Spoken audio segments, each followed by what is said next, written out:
podcast. In this interview, I had the privilege of chatting with Taylor Storey. In a nearly 3-hour interview, we covered quite a lot of ground, so I want to first of all point you to timestamps in the show notes for easy reference. But I also want to take a few minutes here to lay out what I think are some important concepts to listen out for throughout the episode. First, much of what we discuss is going to center around true prophets and false prophets, which, if you've listened to this season, is a really common theme. We are especially going to ask whether rotten fruit is an independent occurrence or a systemic one. Is there a worm in one apple, or is the whole tree bad? Now, that's a question we grapple a lot with throughout the season, and one which you can find prominently in my interview with Drew Johnson, as well as the episode on eudaimonism. So go check out those episodes if this theme interests you. Another theme we get into is related to the ideal. Now, Taylor and I are going to argue that holding on to an ideal isn't idealistic, but rather it's what drives us to true, right action. To throw off the ideal and compromise is what tends to lead to injustices and great evils. While embracing consequentialism might seem to produce better results, better fruit in the short term, it actually creates destruction and rotten fruit in the long run. Finally, we touch on quite a lot of historical events. We get into Kierkegaard, Nietzsche, Moody, Reagan, Machen, Nicaragua, and the Contras, and a lot more. Many of these topics are discussed throughout the season in episodes like our one on Haiti or on media conspiracies with Gary Webb. While our focus in this episode was mostly on Christianity and Christendom, because we live in the West, that means that our history is saturated with Christian influence. If you haven't listened to the rest of the season, I highly recommend you at least go back and search for some of the episodes this interview touches on. Okay, enough of me talking now, because you're about to enter a pretty hefty episode, and one which I hope you'll enjoy. So here it is, my interview with Taylor Storey. I think you were actually the first person that I interviewed for the podcast a while back, and it was pretty messy. It didn't go too well because I had to splice some things and everything. But hopefully, I'm a lot better at this thing now, and things will go well. Sure. But I wanted to ask you here today because you have a lot of expertise and you've delved a lot into existentialism and evangelicalism. And so I want to kind of ask you a bunch of questions and let you talk about that. But before you do, I kind of want to set the stage a little bit with something that I think is interesting. It's actually, I was reading this guy. I don't know if you've heard of him, and I'm going to say his name wrong because it's French, but Gustave Le Bon. I don't know if you've heard of him. No, don't know him. Okay, he wrote a book. His famous book is called The Crowd, but he also wrote one on the psychology of revolution. And it was really interesting because when he was talking about the Reformation, he mentioned something that I think is going to be pertinent tonight. He talked about how, from his perspective, and he's a post-revolutionary Catholic guy, I think, or atheist writing in France. But he said, look, the Reformation is just part of this crowd psychology.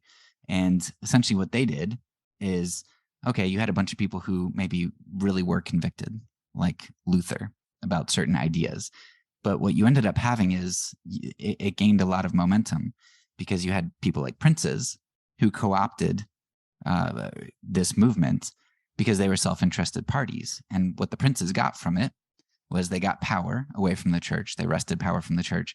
And then they were actually able to swoop in to the Catholic churches and take all that wealth that the Catholics had.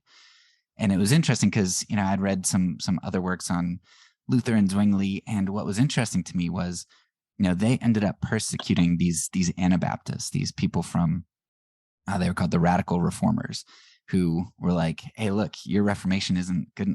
We need to go further because government is bad. And Luther and Zwingli was on board with that. He was basically like an Anabaptist.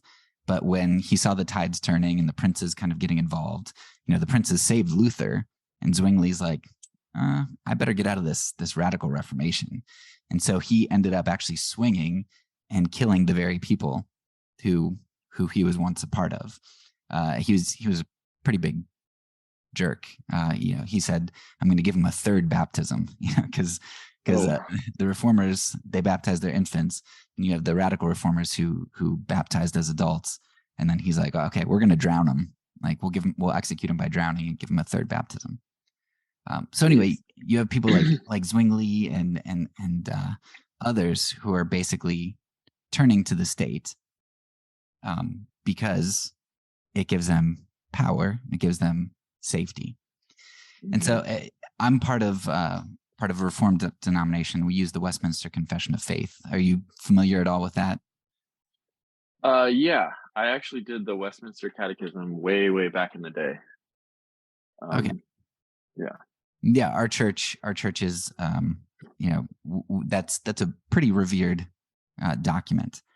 What was really interesting to me was when I discovered that, well, we actually don't have the original Westminster Confession, but there were some amendments made, and there weren't all that many made, but there were some pretty big ones.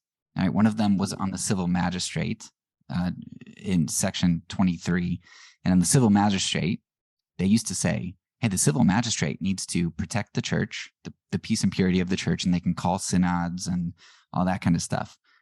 Well, guess what? They changed that. You know when they changed it? Do you have any guess at all? No. I looked over the notes, but well, I just added this. Yeah. They changed that section in 1789 in the United States, in America, right? So they took that out and they said, no, the king can't do that. No longer should they persecute people who don't believe, right? So the original Westminster is like, no, they have this power, and then is this very serious document that you don't change much at all. But then in 1789, right, God moved, and they changed it to align with whatever the government of their day was. And so there are a number of these other examples, but I thought, Laban pointing out the Reformation and the changes in the Catechism are going to be a good backdrop for what I want to talk to you about today, because we're going to start by talking about Kierkegaard, who is somebody who recognized how people of his day in the 1800s, like, halfway from the Reformation to now, how they were kind of in bed with the state, and how you have this stream of Christianity that is just continuing to capitulate to the state. So I want to talk about that today. Before we do, if you just want to give yourself an introduction, that would be awesome. So I was homeschooled K through 12, went to Cedarville University. That's how I know you. I did my first 2 years there, and then worked at some like Calvary Chapel churches, also a Presbyterian church. Went to seminary for a little bit at Western Seminary, and dropped out, then went to Jerusalem and studied kind of like a more historical approach to the Bible. Just did one semester, but it really changed my life. And then did a bunch of international things. I taught in China for a year, and worked in humanitarian aid, and then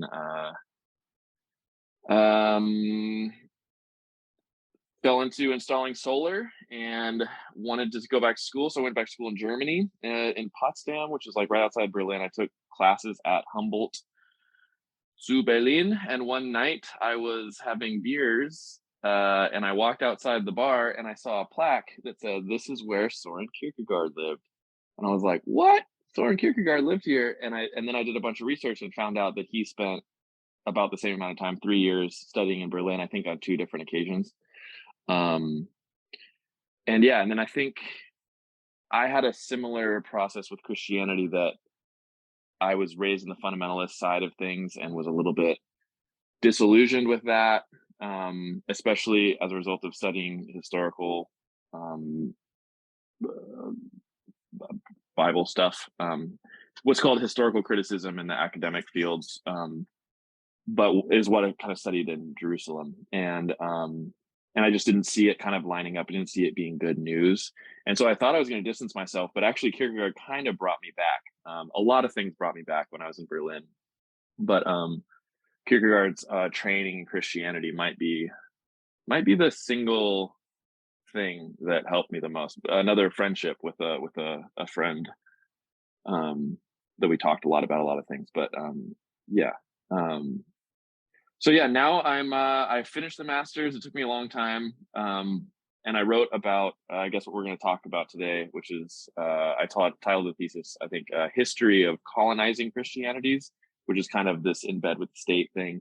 And then I focused on the origins and effects of the Dwight Moody, Cyrus McCormick Jr. gospel, what I called it, because there's a whole bunch of background that we'll probably get into today, that happened shortly after Kierkegaard kind of named this problem with Christianity as it was in his day versus Christianity as he saw it practiced biblically, and I think historically as well. All right, I will. I'll have to check out that one by Kierkegaard. I have to admit, the first one that I read from Kierkegaard didn't make me like him too much. It was the one, I don't remember what it's called, Fear and Trembling, I think. And I was like, Same for me. I was like, this is just weird. And then I watched some videos on him, and I was like, okay, well, the concept's really cool, but it seems like you have to kind of devote your life to understanding him because he uses all these pseudonyms. And I'm like, okay, I can just get the gist from these guys. But I did end up committing to read Attack Upon Christendom because that sounded really cool. So I read that, and I enjoyed that. But you recommend Training in Christianity? I think so, yeah. But I think Attack Upon Christendom is probably the best. Well, yeah, it's a shorter. It takes like all his thoughts. I think in the very beginning he has this thing where he's like talks about like a dog on a leash, right? And then he's like, okay, now I'm like letting the dog out, like. So he's like, I'm gonna actually blast Christianity for what I think is really going on. But it's kind of a rehash of something he wrote earlier, which is Training in Christianity. But I think I would go with Attack. If you had to choose one, and I would choose Attack Upon Christendom. Okay. But it was kind of Training in Christianity that like hammered home the difference for me. Yeah, I can talk about that. I guess what would be important here is because, I wouldn't have understood the distinction several years ago, but he is a Christian. He's not saying attack upon Christianity. He's saying attack upon Christendom. And I think that's an important distinction that not everybody might understand. So maybe you could talk a little bit about Kierkegaard and why he's important for Christianity, because he is a Christian, and attacking Christendom, I would say, is a very important job of being a true Christian. Yeah. So in Attack Upon Christendom, that is kind of what he has this line, and I can't remember. I think it is Attack Upon Christendom where he says, "Oh, Luther, how terrible." Do you know this line? "You had 95 theses, but I have only one. My one thesis is that Christianity no longer exists." In the land of Christendom, he was going back in between Copenhagen and Denmark, mostly Copenhagen, but it was it was not a massive city at that time. He also lived at the same time Hans Christian Andersen, which is kind of interesting, but they didn't like each other. They knew each other, but they didn't like each other. Kierkegaard wasn't liked by very many people because he was kind of calling out the BS of the system, especially the Christian system. And he actually says in his journals, I can't remember exactly where, but he says in his journals that his most important work was Training in Christianity, which is funny. Like you mentioned Fear and Trembling, because I read that too. And I think that's almost like from a non-Christian perspective, they like that book more. But I think Kierkegaard was really dealing with problems of Christianity. That was his real thing. And I'd say Kierkegaard seems to be read more by non-Christians than by Christians. And so they don't like understand this Christianity versus Christendom thing or all this stuff that's going on. And so then they go to maybe the text that's easiest to understand from a non-Christian perspective, potentially. But I read Fear and Trembling and I was like, okay, leap of faith, like great. Like it didn't do very much for me. But Training in Christianity, I think it's the like very first chapter. He talks about the invitation of Jesus, come and follow me. And he says, when it's totally different who says, come and follow me. So in Denmark in his day, they had these big churches in the middle of every town, with ministers that were paid very well by the state, wearing robes and gold and all this stuff, saying, come and follow me, announcing, this is Jesus, come and follow. And he's like, that's easy. That's not crazy. It's not shocking. That's very easy to follow this wealthy thing. But he's like, but Jesus he never spoke from glory is the term that he used, at least translated in English. There's a few translations, by the way. The book is sometimes called Training in Christianity and sometimes called Practice in Christianity. I don't know which is better. I've kind of flipped through both. The one I read was called Training in Christianity. But he says, so when Jesus says that in the gospel, he's like a homeless ex-carpenter, washed up rabbi who says, come and follow me. And I was thinking about that. Okay, if I saw like somebody on the street who's saying, come and follow me, come be fishers of men, that's crazy. That is absurd. That's not the kind of person that we'd follow. And so I think that is like almost the foundation of Christendom, this wealthy, incredible church, robes, money, everything, versus someone who's saying, no, I came to bring good news to the poor. And so there's this distinction of Christianity of Jesus versus the Christendom of his day, and I would say our day, and probably, ever since Constantine pretty much, or Theodosius to be a little bit more historically correct. But yeah, so I think that's the distinction. And Kierkegaard also then is kind of considered the father of existentialism, which is not, at least in my understanding, it's not as inaccessible as I originally thought. I think it just means more like you use the tools that you have to make sense of the world. And every individual has kind of their own tools that are available to them. And so Kierkegaard used his own tools that were available to him to kind of uncover this version of this reading of Christianity versus the dominant reading. And he actually says, it's weird because, and I feel the same way myself, but he says, there are a few places where he says, I'm not a Christian. But he's referring to that Christendom kind of thing, because for most people, when they think Christianity, they think of what he calls Christendom. And he's like, I'm not a part of this. But then, what do you call what he's doing? Because it's all Christian stuff. He's pulling it all from Jesus. But he's like, I don't want to identify the Christendom thing.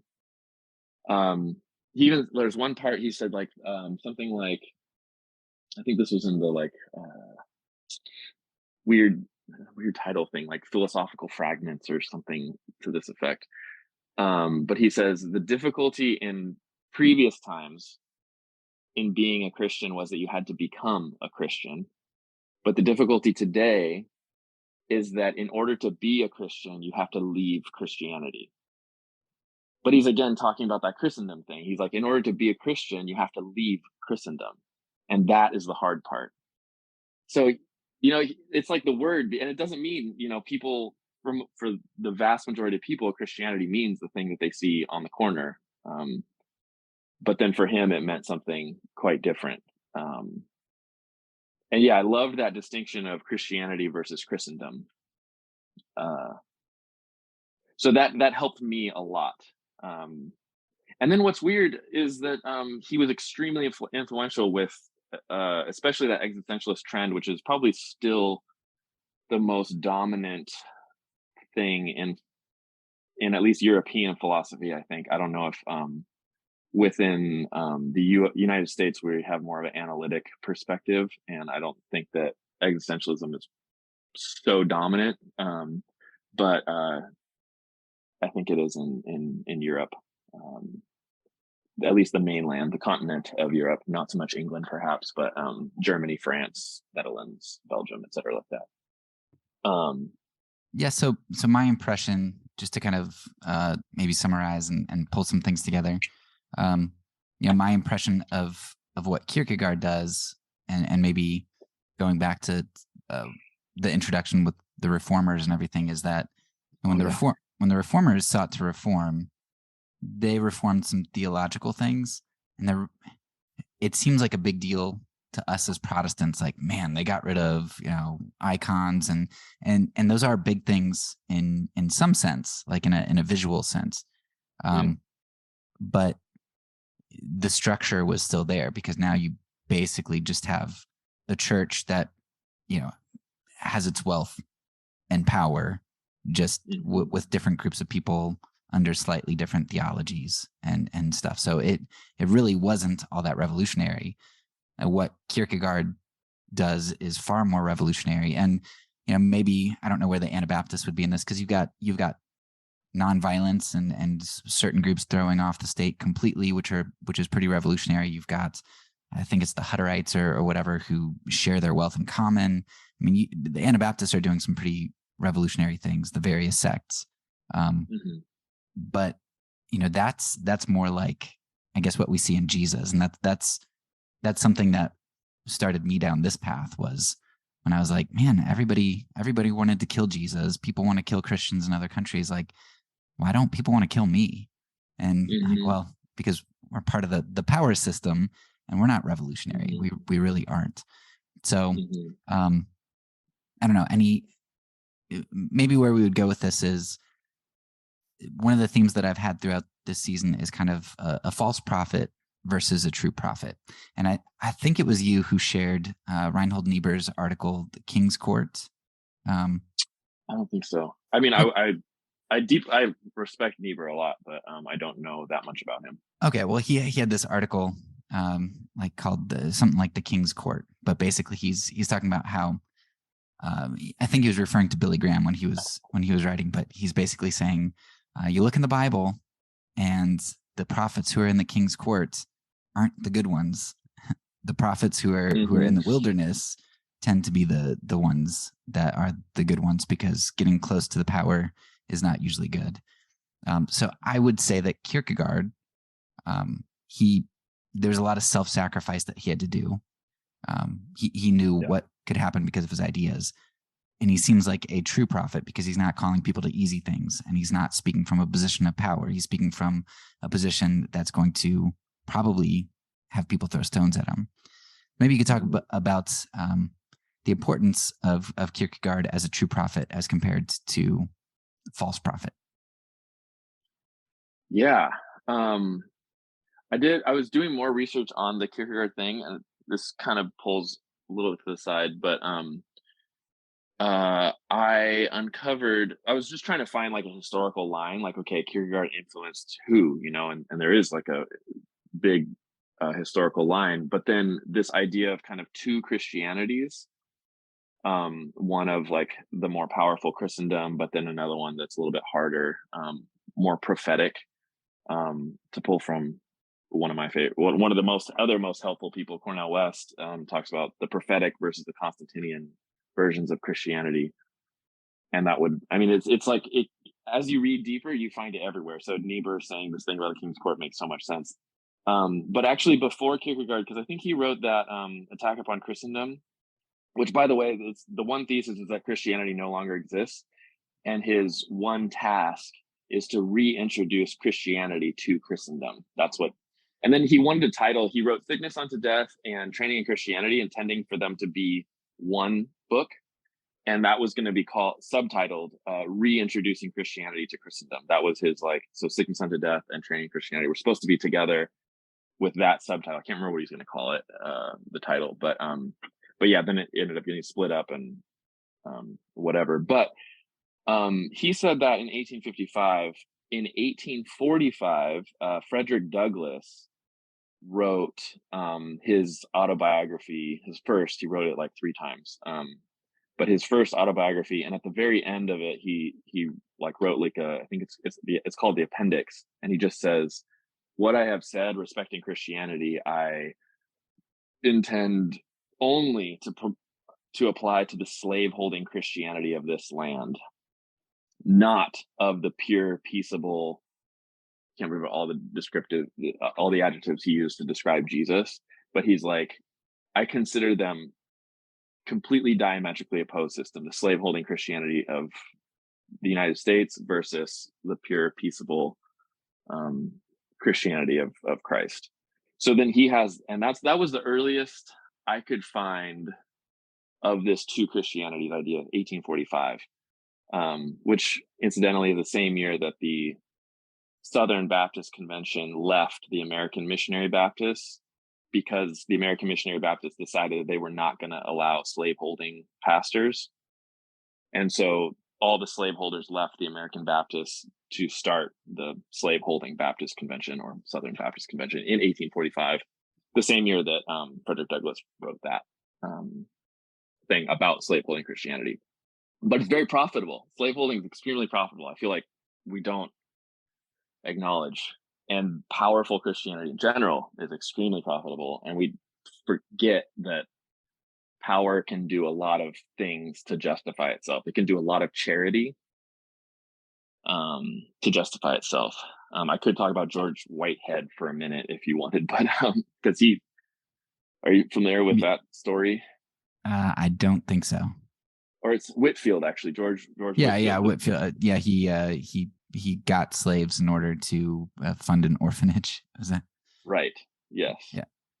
So, and that was that like similar time period. I think he was actually like nominally against slavery. We thought it's not that great of an idea, and then and he's trying to raise money for his orphanage, and somebody was like, "Well, here's 7 slaves," and he's like, "Okay, I'll treat him good." And then as soon as like it started working out for him, he was like, I like slavery actually. And so Georgia, he even influenced Georgia to become a slave state. It was going to become like no black people allowed, basically, but then they were like, okay, we'll take black slaves, in large part because of George Whitefield. So yeah, that's something that that was the turning point for me. It was the thing that showed me, it just changed my mind on a lot of different things, was this consequentialism that I saw. It started with Trump, where it's, wait a second, like, you're throwing off all this integrity because it's like, well, we got to win. Why? For abortion. It's like, well, yeah, but you're doing a bad thing to get something that you perceive as a good thing. Like, that's still, you get how that's not a good thing, right? But they didn't. It's like, I will do anything as long as the thing that I'm fighting against I perceive as more evil. And so you see it just, I think Christendom is filled with consequentialism. I think it runs on that as fuel. Yeah, I totally. Yeah, I think as we look in history, we just see it over and over and over. And we don't realize, I think, that we inherit like the choices of the previous generation. And so we look and we say, why aren't there any black people in our church? And it's like, oh, it's because like the previous generation like literally ran them off. And so it wasn't me, or whatever, but it doesn't matter because like it was already done. It was chosen for you. We inherited this weird thing. Consequentialism. Good term. Yeah, go ahead. I was just gonna say that's kind of sidetracked the Kierkegaard thing, but Frederick Douglass helped me understand that a little bit more. And then it's like it's been present throughout Christian history. But I think Kierkegaard might have been like the first to like really name it intensely, because also, like you said, the reformers, and I was very interested in the things you had to say about Zwingli because I haven't really looked into him very much, but yeah, Luther, I mean, he was passionate about a few things, and very thankful for the impact that he had, but then it was co-opted by much of the princes, and I don't know that like King James was a particularly good guy, but we owe a lot of the English Bible to him. Thinking of the Anglican Church, or thinking of any of the churches, just became a different version of the same. But there's also, I think there's the liberative parts and the oppressive parts of every tradition. Is kind of the way that there's priests and prophets. Yeah, it's certainly not to say that everybody was bad, but you have a system that that is problematic. And it was interesting when you told me that a lot of Christians don't read Kierkegaard.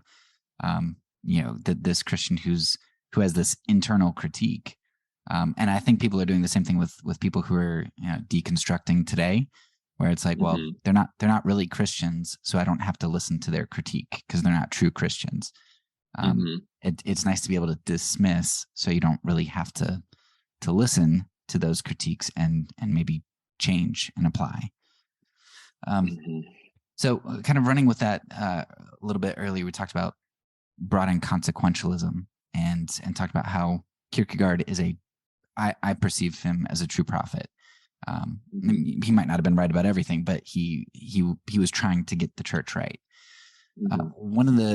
One of the things that I think you see with true prophets are that they're idealists, and what I mean by that isn't that they're naive in the sense that they think that they're necessarily going to achieve the ideal, but they say, Mm-hmm. hey, look, this is the ideal, and even if I don't attain that, even if I don't affect the results, I'm not a consequentialist, and I'm going to cling to the ideal and pursue the ideal, even if I don't Mm-hmm. obtain that, because that's what Christians are supposed to do. Jesus, all of his teachings are essentially ideals. And I'm not going to love my neighbor perfectly, even in the most loving thing I do for them. There's probably some seed of self-interest involved that I can't weed out. So nevertheless, I pursue to love my neighbor more and more until hopefully I can weed that out, even if that's after I'm dead and resurrected. Mm-hmm. So maybe you could talk a little bit about Kierkegaard, and I don't know if you have any ideas about the ideal that kind of motivated him, that he latched onto, that drove him forward, and how that was important for him to have to deal with critique and hardship and those sorts of things. Yeah, I think that it's an interesting question because I'm trying to think, okay, what was his ideal that he was after? And I think that it was perhaps so much in its infancy that I mean, it's like he just was trying to call people into a Christianity that was a little bit more aware, maybe. Um, and it's almost like, yeah, it's a practice of seeing what it means to be good news to the poor, I think. I think because he saw the like Christendom that was just um excited about the wealth, excited about the domination, um and people even there's a quote that you put in the notes about soldiers aspiring to be generals, and I think that he wanted to see like a more soldier. Wait, and I think in the quote he says, "Were you going to bring this up later, or am I stealing your thunder right now?"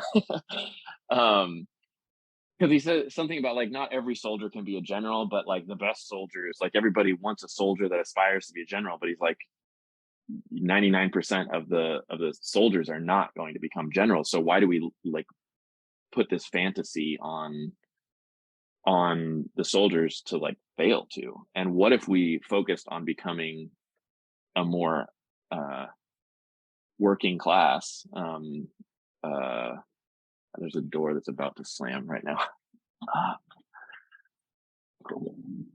um what if we aspired to be a more working class kind of have a more working class approach, I guess? Not that everybody's trying to become a billionaire or something like this, but that we could do something that uh, values the common person. So I think that potentially Jesus and Kierkegaard are both advocating this. Just the prophets in general tend to be advocating good news to the poor, which is what Isaiah said, and then Jesus quoted, I think it's Luke 4, where he said, "I came to bring good news to the poor." Um, and blessed are the poor. That's Luke.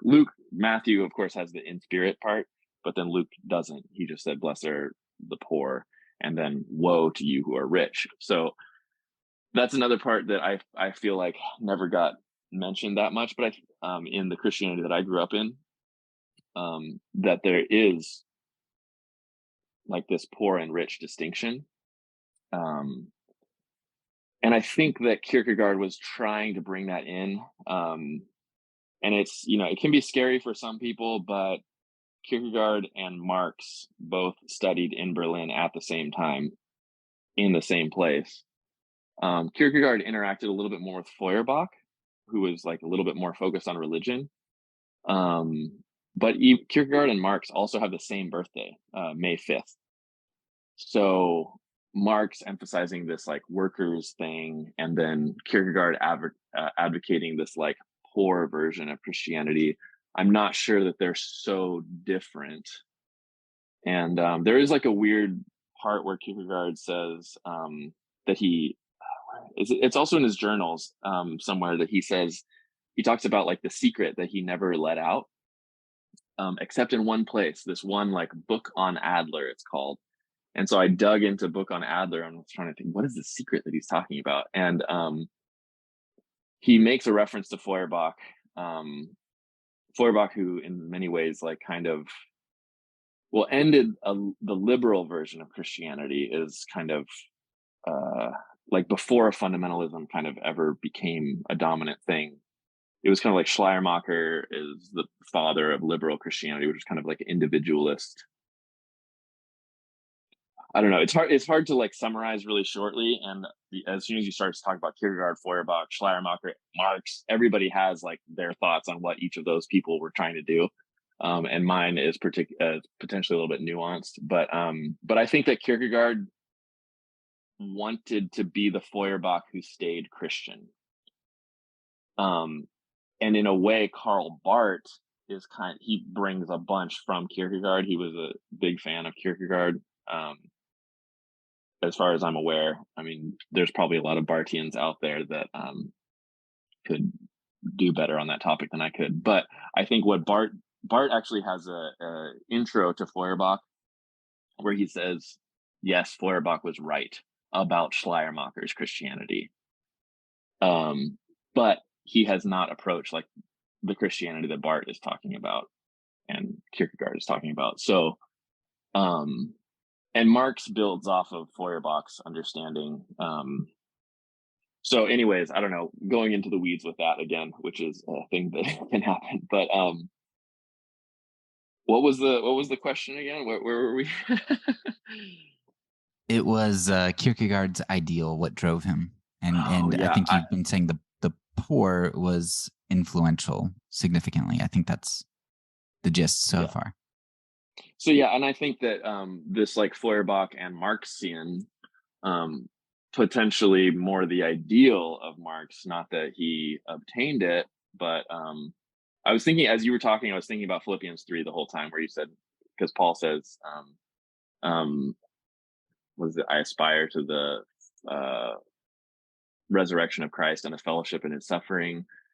Not that I have already obtained it, but I press on towards the goal. So Paul knows he's not perfect either, and I think that that's a humility piece that I think actually Kierkegaard, Feuerbach, and Marx actually, I think that they all have this. I don't know so much that Feuerbach has it exactly, but definitely Kierkegaard and Marx, I think they have this sense that of humility that like Marx goes back and revises a lot of his earlier writings, which is something that not that many people know, but that's the idea of that Hegel, who taught all of them. Kierkegaard didn't like Hegel, but it's kind of like a nuanced thing. And I think it was related to this Christendom versus Christianity thing. I think that Kierkegaard saw Hegel as part of Christendom, even though he had like some very influential ideas, like particularly historical materialism and the dialectic, or not historical materialism. That's Marx. It would just be the process of modernity, the dialectic of revising itself. It's funny because, when you talk about philosophy, it sounds so elevated.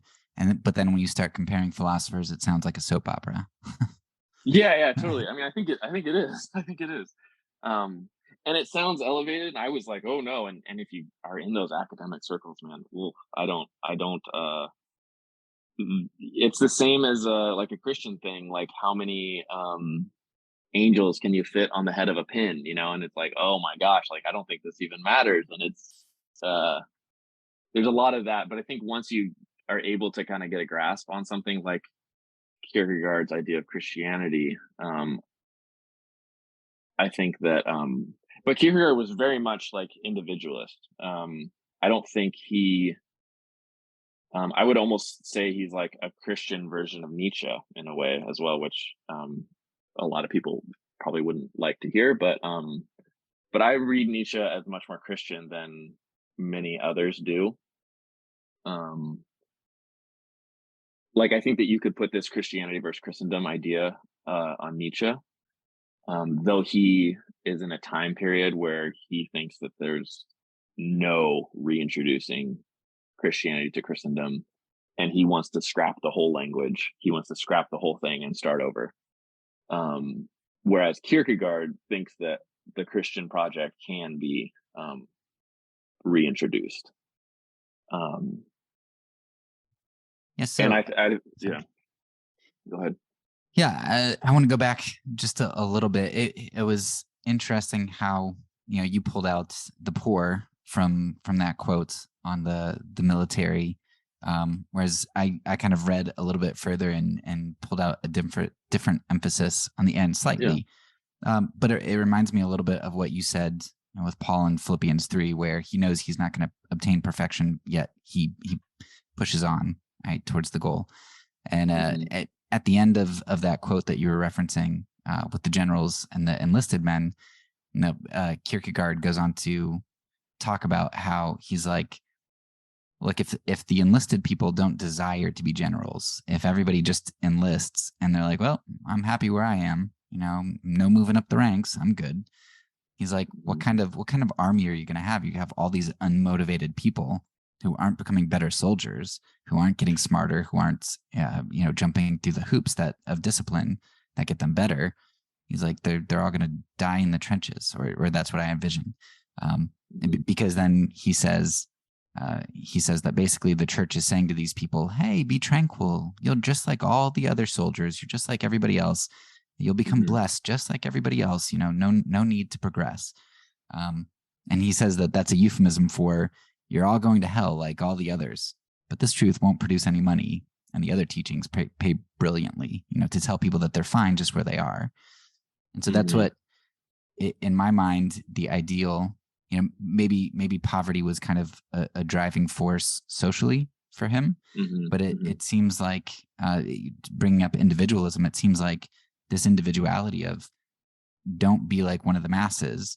You are your own person who should be trying to become a general, should be progressing through the ranks, should be becoming more and more disciplined. So it seems like that makes a lot of sense with what you said. This self motivation towards being like Jesus, the general, whatever Jesus is. Yeah, and actually, I mean, you could read this as a critique of Marxian thought, also, and it makes sense. But he doesn't name, I guess here he doesn't name, or does he? Doesn't name what his ideal that he's after is. He just says that he has one. Right. Yeah, I didn't see a specific. Yeah, and I think it's just so much. It's so much in its infancy, like the possibility. So he's just, which also is kind of prophetic in a way. Like I feel like the prophets tend to be saying, love your neighbor, and you're not loving your neighbor, so your community is going to fall apart. But they don't exactly say like what will happen. I mean, like God will show up, like something. Yeah, I guess what they do a lot of times is they say, turn away from your idols or stop oppressing. They don't, as far as I can think of it, there's not a whole lot of positive, because it's like, well, you know what God says that you're supposed to do. So they're just like, I know that this picture that I see in front of me is terrible. Stop doing that. Right. And so it seems like maybe that's what Kierkegaard is doing. He doesn't, I'm not that familiar with all his works, but I don't know that he puts forth a ton of positives so much as he attacks Christendom and just says, hey, we know that that's not good. Yeah. Yeah. Yeah. And I think I sympathize with the critique of that, saying, okay, well, what do you want me to do? Like what are you about? If you're, I sympathize with that critique, but I actually just don't think that it's just a much more simple way. And maybe even that's a little key to existentialism in general, is that it's much more simple. Like what Kierkegaard is remembered by the secular readers is that he's just advocating a much simpler thing, which I think is existentialism. Not that it's easy, but it's simple. Yeah, I mean, it's love justice, love mercy, and walk humbly with God. And Kierkegaard can say, that's not it. I'm okay. Yeah, you're not loving justice. You're not walking humbly with your God. I might not be able to give you a huge formula of what to do, but I know that you shouldn't be doing that. Mm-hmm. Yeah, I think that's one of the quotes that I was thinking of when he says, "I'm not a Christian." This he says just because I can say that you're not a Christian doesn't mean I am a Christian, which again might be part of that humility of, not that I've already obtained it, but I press on towards the goal of the Philippians 3 thing. I like Kierkegaard. Okay, I think this is actually the next one's the last question I have on Kierkegaard. I think. So I would consider myself a Christian anarchist because I think every iteration of the state is terrible because nobody does anything good with consolidated power. Well, I shouldn't say you don't do anything good with it. I just think the bad is always going to be there in huge proportions. But Kierkegaard, I like Kierkegaard in part because he kind of rails against the state and points that out. And one of the things that I've talked about this season is, I don't know if you're familiar with David Graeber, but he talks about. Oh, okay, good. Yeah, and not so familiar, but I do like his work. I mean, yeah, I like his stuff. I've seen a couple of his videos, and I've only read one of his book. I have some on my reading list, but they haven't fit for this season. But one of the things that I like that he says, that he points out, and it's probably not novel to him, but he says that there are essentially three methods that people use to control. They use power, information, and charisma. And it seems like as a Christian, I can say, well, manipulating any of those three seems to distort God's intended order, because power becomes violence, manipulating information becomes deception or untruth, and manipulating charisma becomes seduction, right? Saying, bribing and seducing people to do things that they otherwise wouldn't do, that aren't good. This year, we are coming up into an election year in the States. And there aren't any groups chomping at the bit as much as conservative evangelical Christians are chomping at the bit to get their guy in power. Maybe girl, but probably guy. I'd love for you to talk a little bit about Kierkegaard, maybe in relation to the state, in relation to power, and then help us to segue into what we're going to talk about next, which is, and then compare that to conservative Christians and our desire for power, and how that maybe pits us against the true prophets. How does it make us false prophets?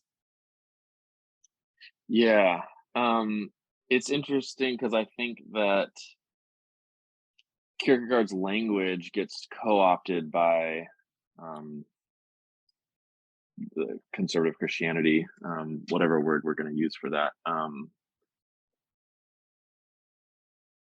Like this critique of the government that I also grew up with. It said, "Oh, we're all for small government," and then I realized, well, how come the military, we just want to massively increase this every chance we get. Like, here's unending, massive military presence globally, just absolutely nauseating the amount that we spend on blowing other places up.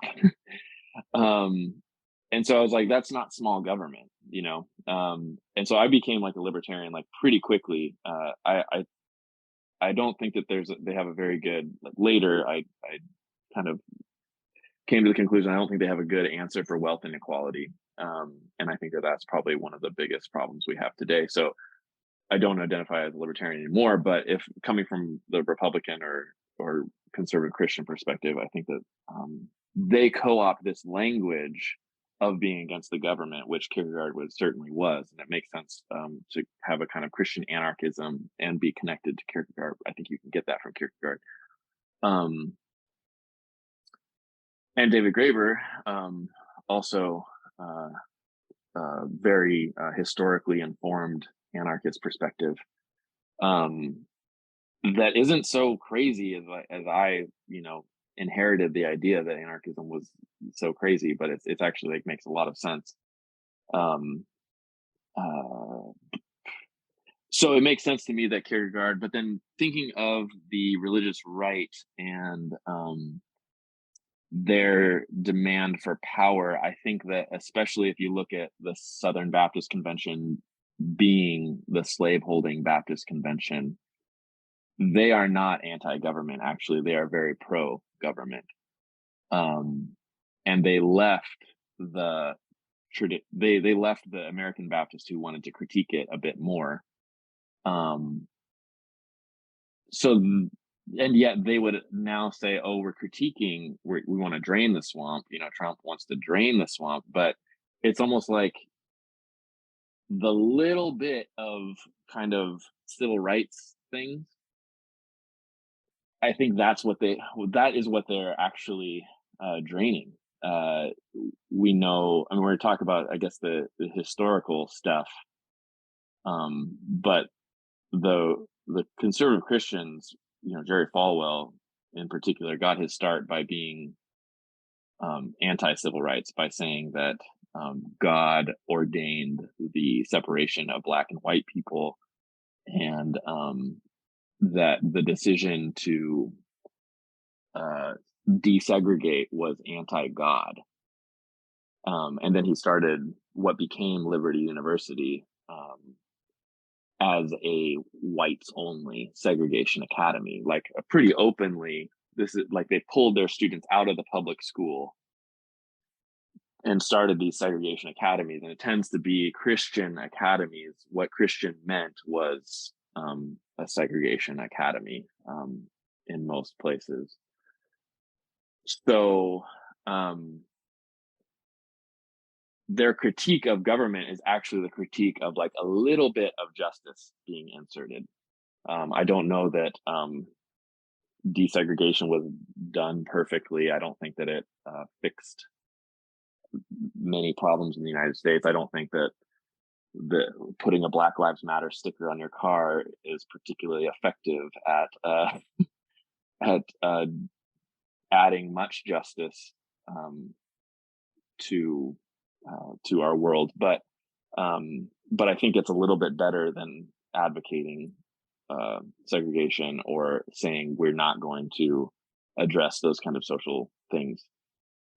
On that really quickly, I just read a book a few weeks ago called This Vast Southern Empire, which was fascinating to me because he says some of the things that he gives examples of what you just said, where he's like, when the Civil War happened, you had tons of people, tons of Southerners that were in positions. It's like they weren't in positions of agriculture; they were in positions related to the military and foreign affairs and those sorts of things, because they dominated and populated the areas that were going to expand the empire, in part because of slaveholding works well by expanding and having more places for slaves to be, but also to preserve their, to preserve slaveholding. So they were actually very big government, and a part of the reason that the early United States spread so much was Southerners who are theoretically about states' rights and not big federal government, yet they were the ones kind of fueling that. And then, another aspect that's always interesting to me is you've got these people who want states' rights, but then when it comes to when there's a slave that crosses state lines, that state that they cross into doesn't have the right to keep them there, right? They have to give them back, right? No states' rights.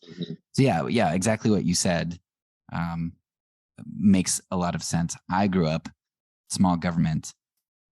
It doesn't work out that way. I think the first president I voted for was Bush 2, and he like upped the debt by bajillions. Yeah. And I think, we were living in the same building at that time. And I think that, the same thoughts were probably in our worlds, that was just like, this is not actually small government. Like if we're about small government, which I think is a kind of a noble ideal, Republicans aren't doing it, or like, the conservative Christian thing is not advocating small government. They just, I think they're just against like the community aspects, actually. So as I've drifted more, to the left, like whatever that means to whatever the people, I think that I've seen that they want big community and small government. And the conservative Christianity that I grew up in wants big government, small community. But we use the right uses government for community, and then the left uses the word community for government. I don't know. Do you know what I'm saying? What I'm trying to say. Yeah. We like a big government to be in other countries and on other people's doorsteps, to make sure that it ensures my personal wealth and freedom here to do what I want to do. I don't care if that other person in that other country doesn't get to do what they want to do or live.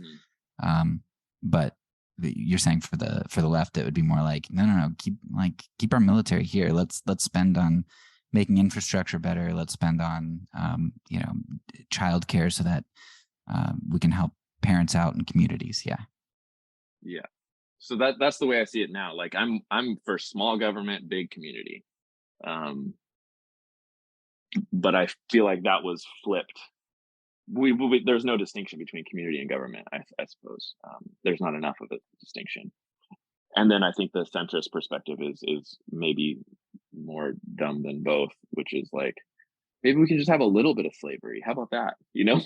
Like, maybe we can just let the South have slaves and the North will, it's like, not great, actually.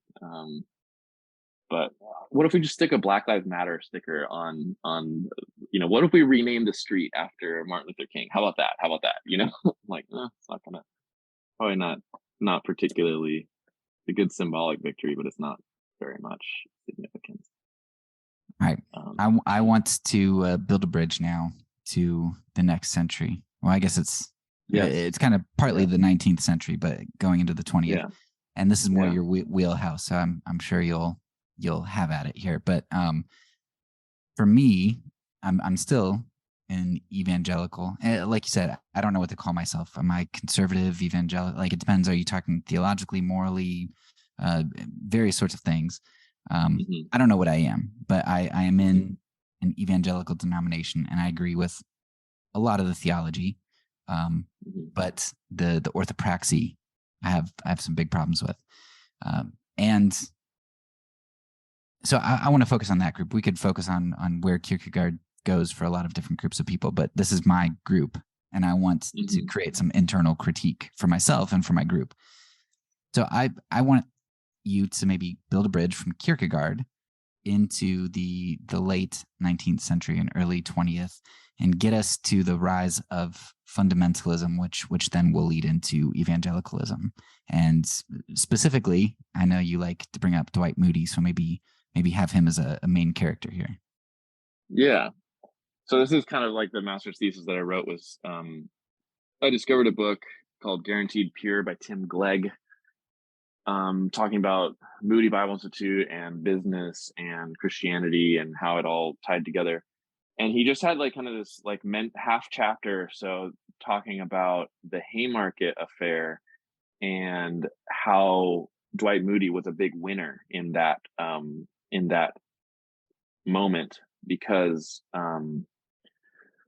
so we'll like start a little bit further back. Cyrus McCormick Sr. had this was in 1832, which is a big year for a lot of things. It's also the year that Emerson decided not to be a pastor. It's like kind of my other thing I'm really excited about is the American Transcendentalists, of which Ralph Waldo Emerson is kind of the most famous.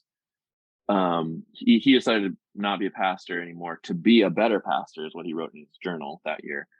But that same year, Cyrus McCormick Sr. and the person that he enslaved named Joe Anderson developed the grain harvester, this thing that could be pulled behind a horse.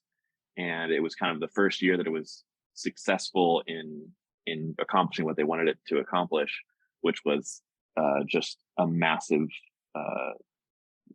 rate. It's just way more efficient than what had been done before. And so it became marketed, and he got really McCormick got really wealthy off of this. Joe Anderson, not so much.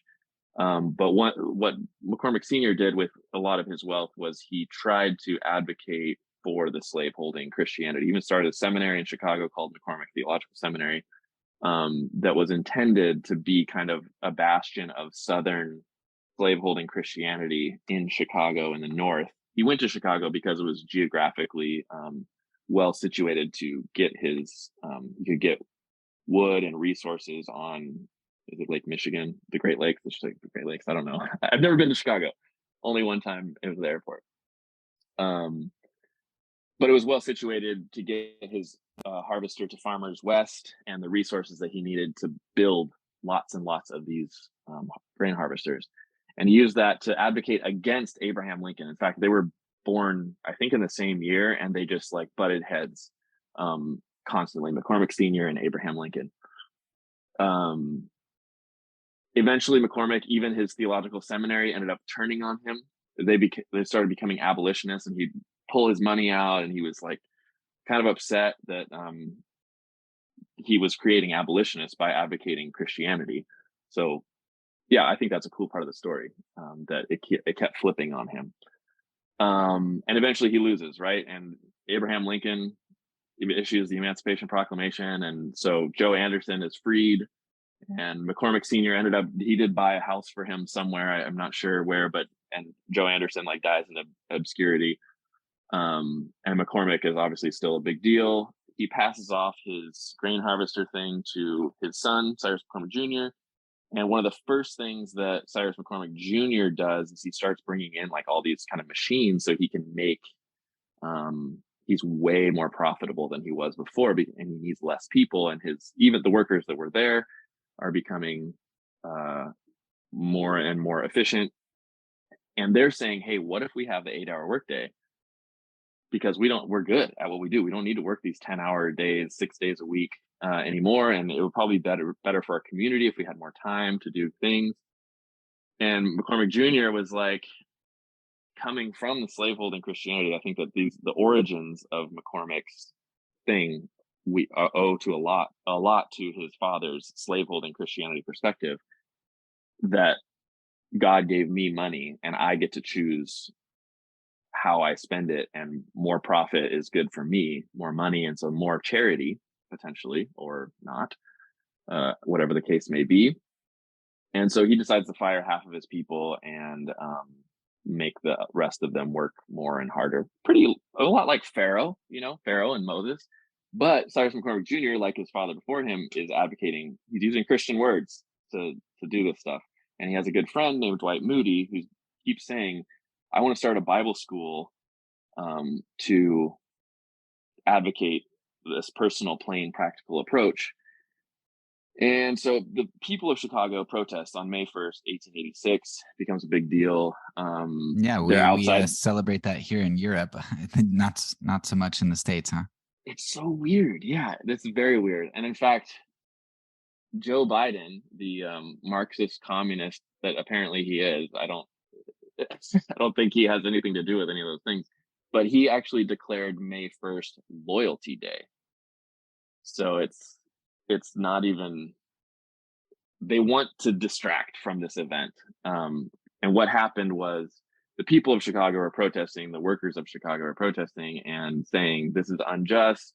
We should be building a community that works for everybody. And instead, we're like making some people extremely wealthy and most people extremely poor. But McCormick doesn't care, and the police, it just doesn't make sense to people, whatever. So people are protesting. McCormick hires strike breakers, becomes, a yelling match, potentially some violence, whatever. The police come in on May 3rd and kill 4 protesters. The next day, May 4th, they have a thing, a demonstration in Haymarket Square, and a preacher, actually, Samuel Fielden, is giving the talk saying that God cares about the workers. I don't know that he's being explicitly theological, but his theology certainly informs his advocating for the people, for the working people, as opposed to McCormick Jr. Somebody throws a bomb. The police come in, then somebody throws a bomb, and the police open fire on everybody. And I think the possibly agreed upon is that it's about 200 and something wounded and about, I think it's 14 dead. Samuel Fielding gets shot as he's trying to run away. But McCormick and the police and everybody just have this big panic that the workers are just getting out of line. And so they know who the activists are, and they arrest hundreds, but they end up sentencing 8 to death. 4 of those people are killed. I think the only one that was present at the time of this moment was Samuel Fielden, who was preaching or giving the talk. But he gets sentenced to death, just like the 7 others, who all actually advocate anarchism, or are connected and sympathetic towards anarchism, because they think that the government of the time is not great, the Cyrus McCormick Jr. government. And so Moody then uses this moment to say, hey, Cyrus McCormick, you need me to put a Bible school in, and I will train Christian workers. I will tell people that, they should submit to you. He does actually have a little critique for McCormick Jr. I have to give him that.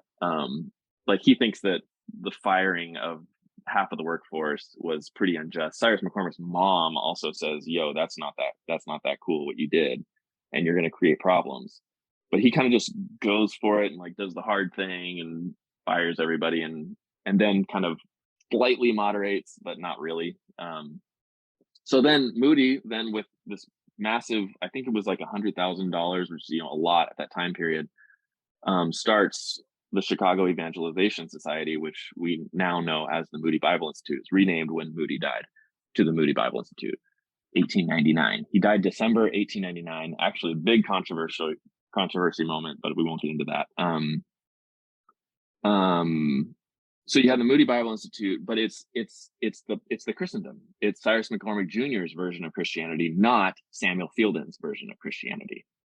Samuel Fielden's Christian anarchism, even.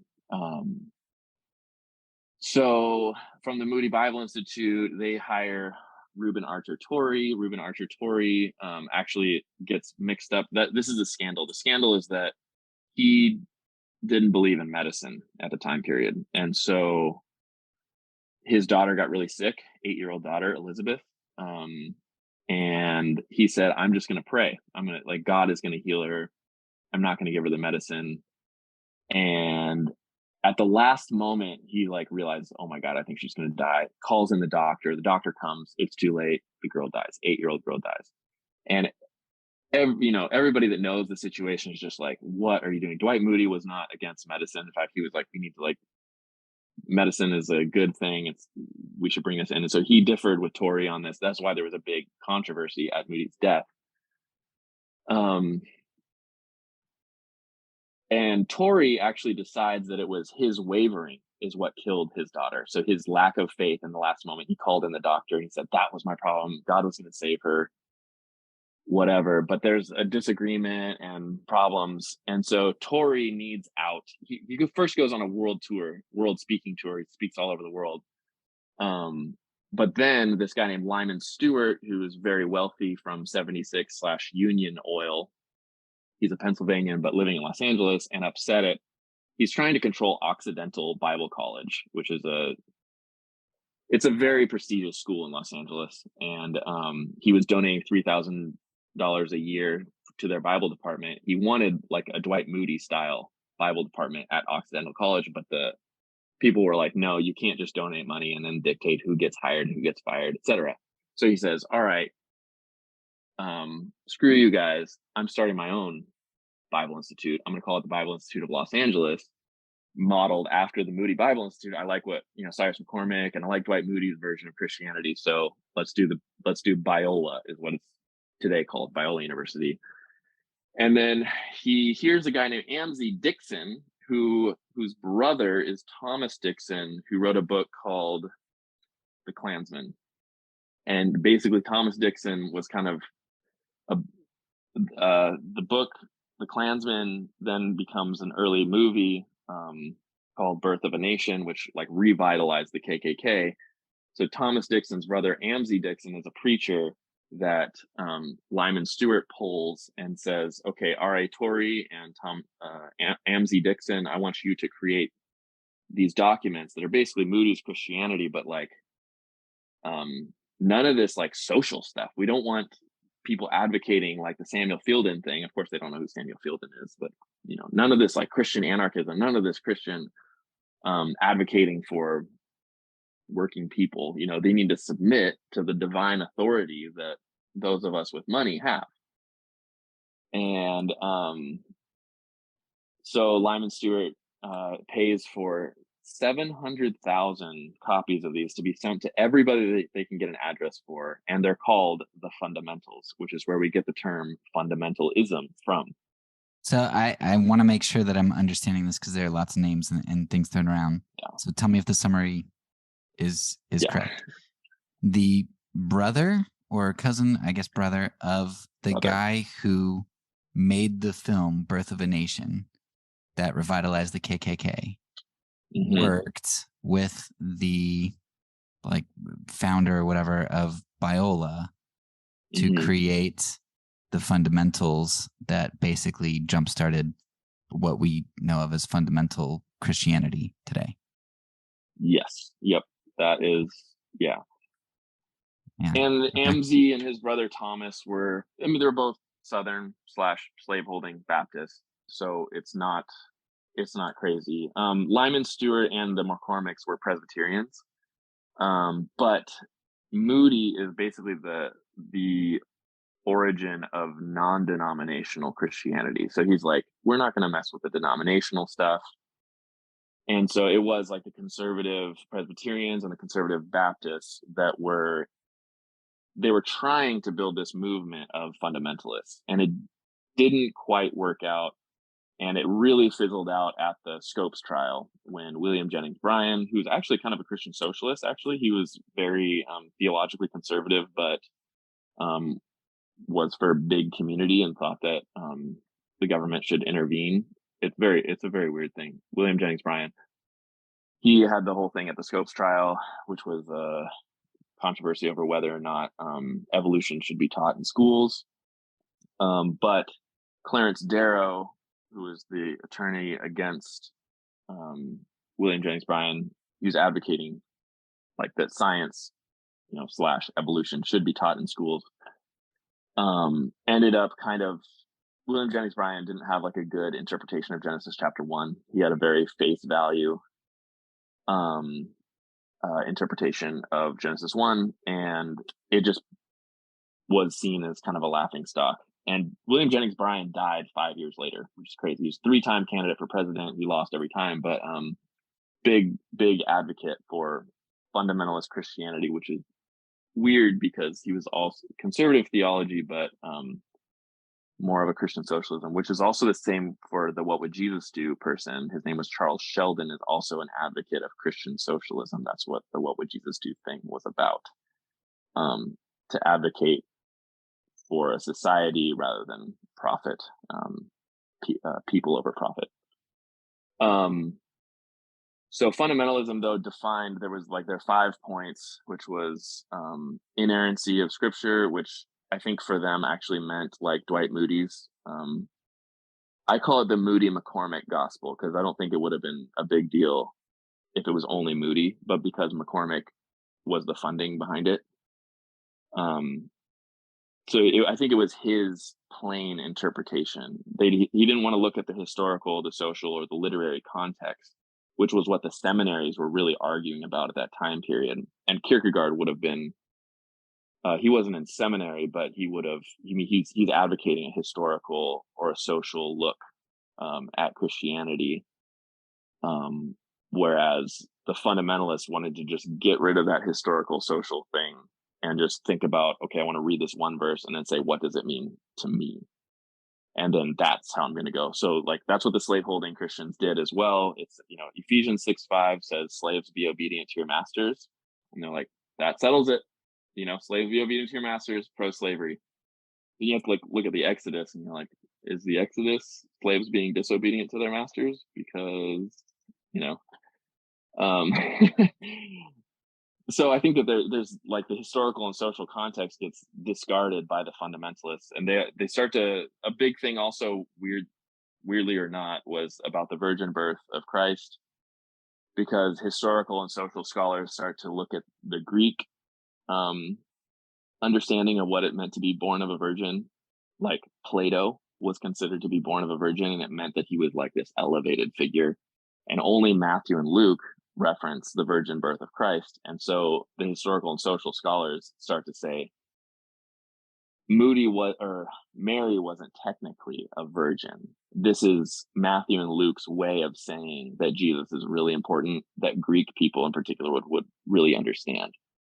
So then they kind of discard this idea about, or they say it's not important, whether or not Mary was technically a virgin, but that becomes one of the fundamentalist doctrines. But really what it's about is like, is historical or social context important?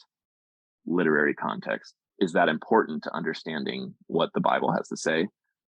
And Dwight Moody wants the Moody McCormick gospel, the Reuben Archer Torrey / Lyman Stewart gospel of Biola of fundamentalism says our plain interpretation is the authority, not the historical, social, literary thing, because wow, that is a can of worms when you open that up, and then all of a sudden you're starting to advocate for these workers who get paid whatever I want to pay them, not what is quote just. That's just way too much. So then you would view the inerrancy thing as kind of a cementing of the inability to question them. Yes.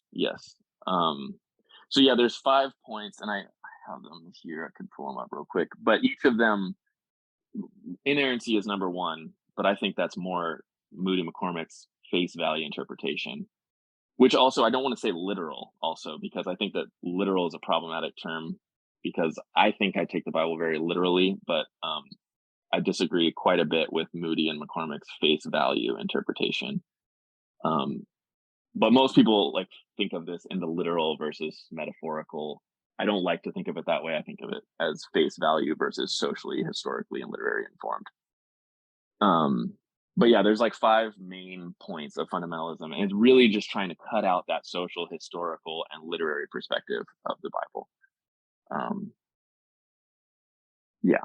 So then fundamentalism kind of falls apart in 1925, and they're kind of seen as like uninformed, anti-intellectual, anti-science. But then in the humanities, it's like, well, you don't want the historical, you don't want the social, you don't want the literary perspective on things. You just want the perspective that says, you're God's chosen people. And so there's many Bible institutes that are started at this time period, and they start to transition from being called Bible institutes to be called colleges. So our alma mater, Cedarville, is one of these places that was started, 1880 something.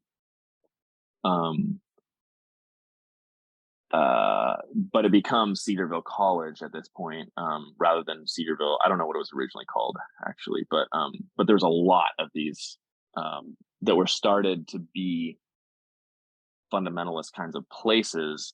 And there's a great book written on this called Fundamentalist You by Adam Lotz.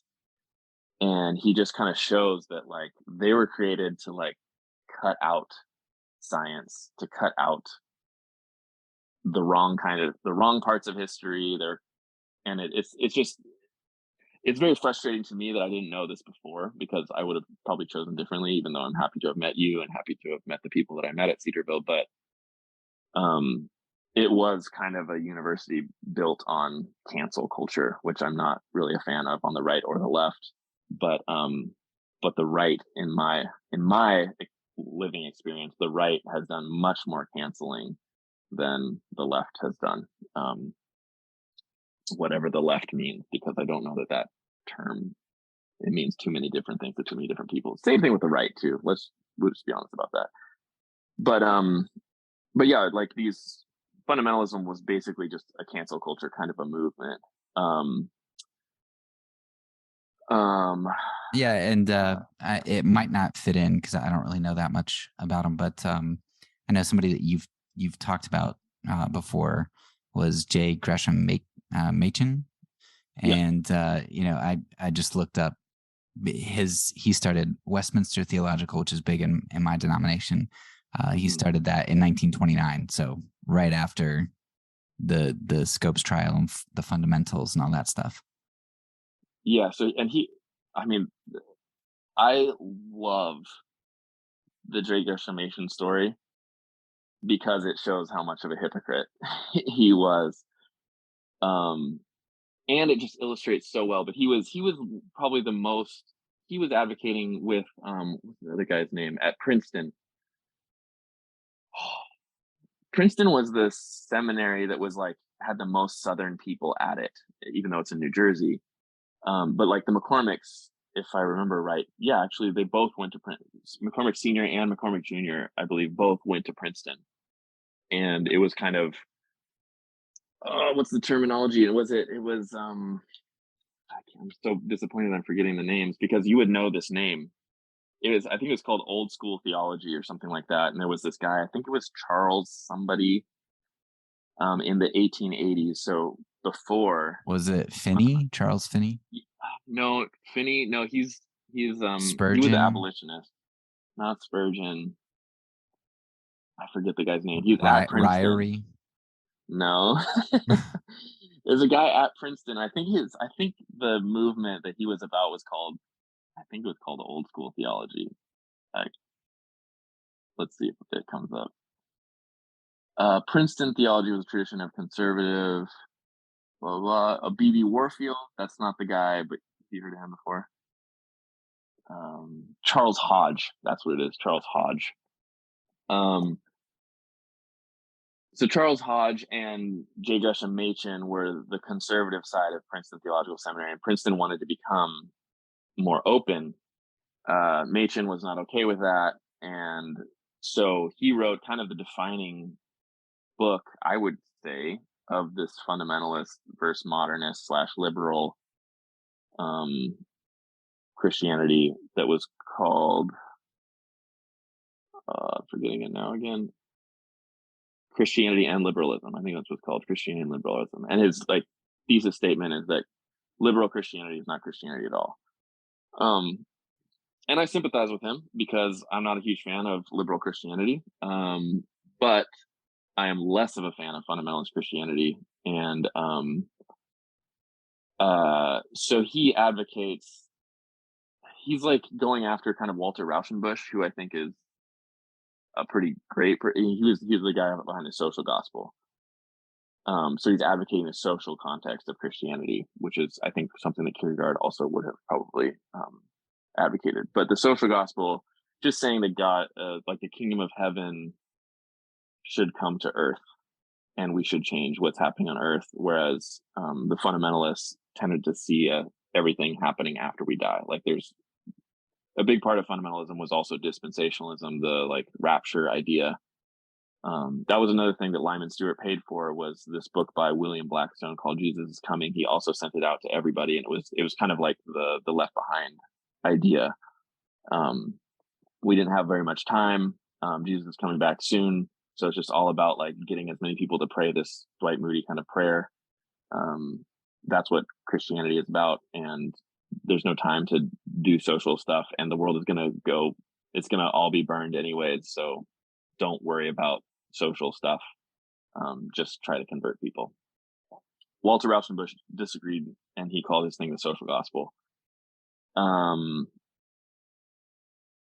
was I saying? Oh, J. Gresham Machen. And J. Gresham Machen then says in the introduction, it's all in the introduction of his book, that the social gospel is not Christianity at all. In fact, it's like the gospel is all about individual rights. It comes from the South, Princeton being the like Southern seminary in the North.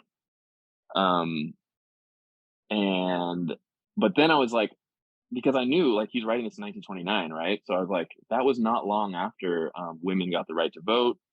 So I wonder, was he like in favor of women having individual rights? No, he was not. Like he advocated against women having the right to vote. And then I knew, like, of course, there's race things happening. So was he against black? Was he an advocate of black people having individual rights? No, he was not advocate. In fact, he has this letter that he wrote to his mom about how much he hated that black people were allowed in the dorms at Princeton now. And so I look at his thing and I'm saying, okay, what individual rights are you talking about? And it's very clear from his historical context that he's advocating for like the wealthy, the elite, which is, the same thing as Cyrus McCormick. Even though he disagreed with many aspects of fundamentalism, he thought that they were kind of too plain. And so they needed a more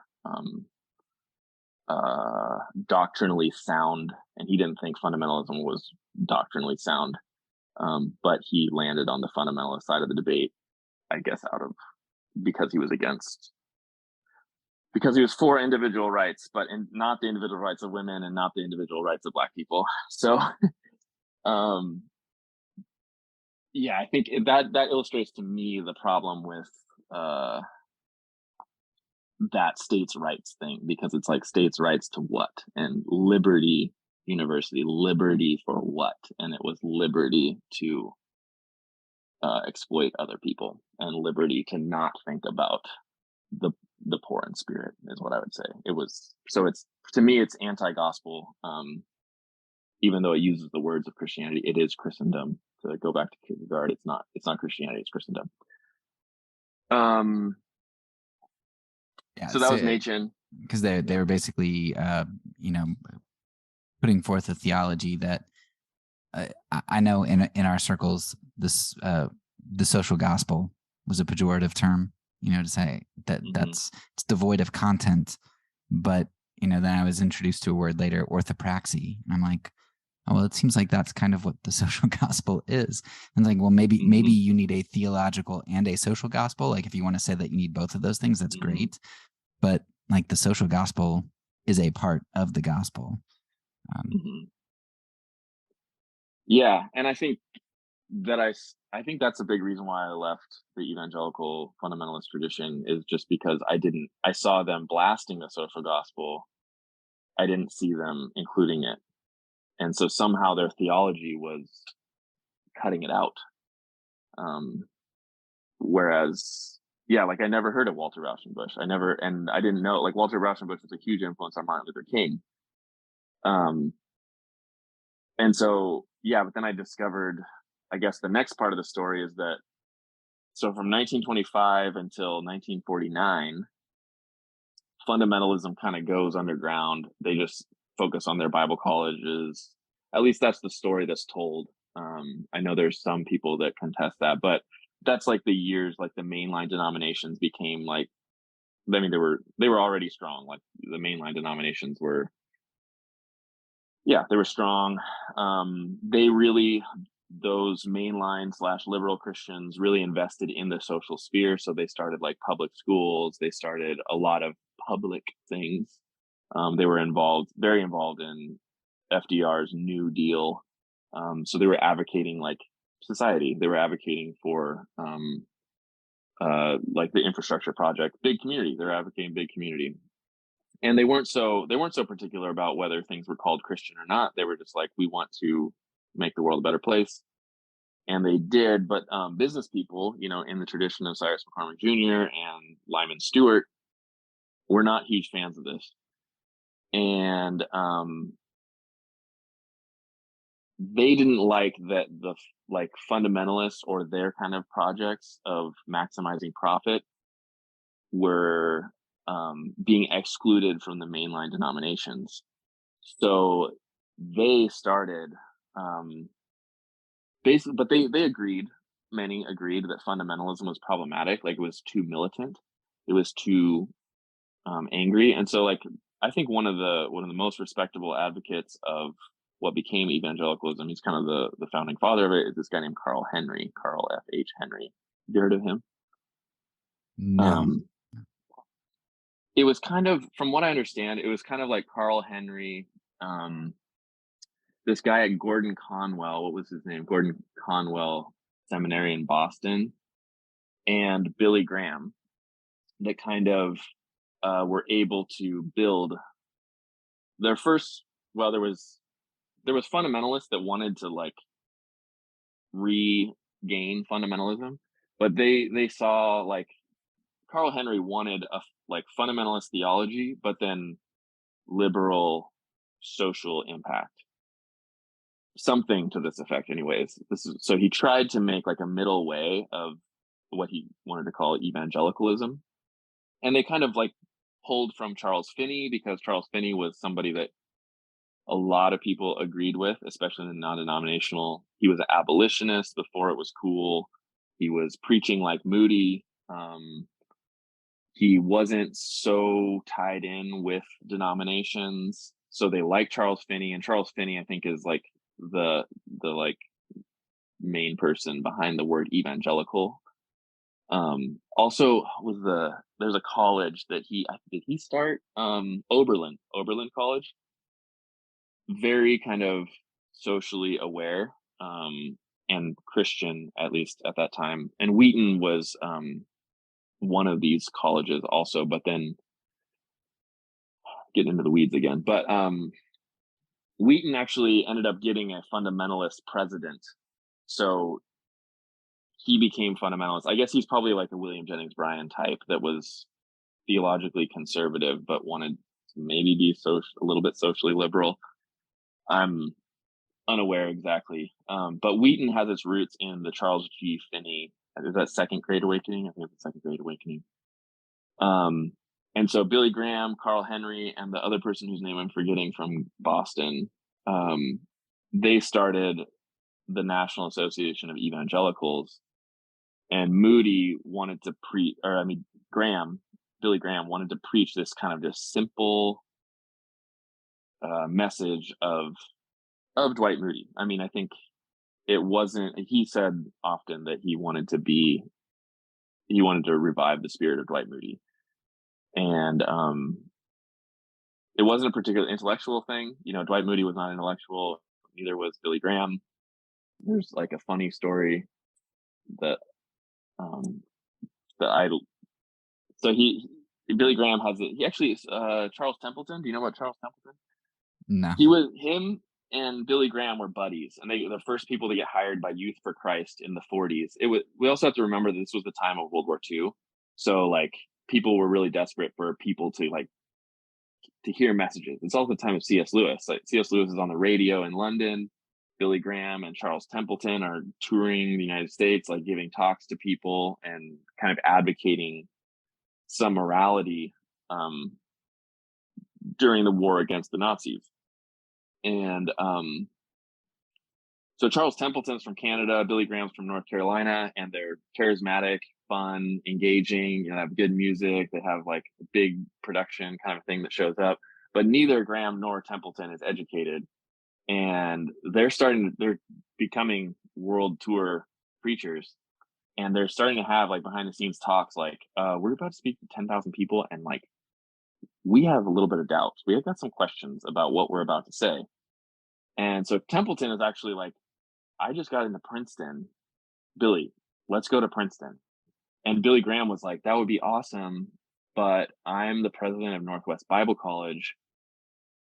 Even though like I don't really have like a formal seminary training, I haven't dealt with this like historical criticism thing. I don't really know. Like, he's like, so Billy says, let's go to Oxford.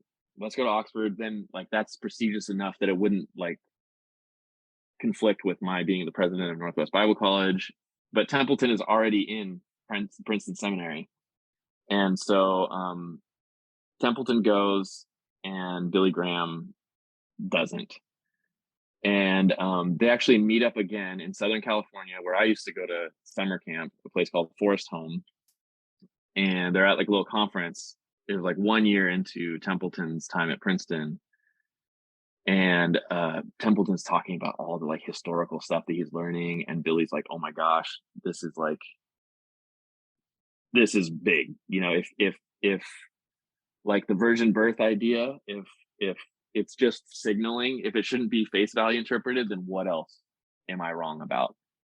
And he's having this question, and then he writes in his first authorized biography that he was on a late night walk in the woods, and he's like wrestling with this, and he's supposed to give a big conference in Los Angeles coming up, and he's like, I don't know if I can do it, conflicted.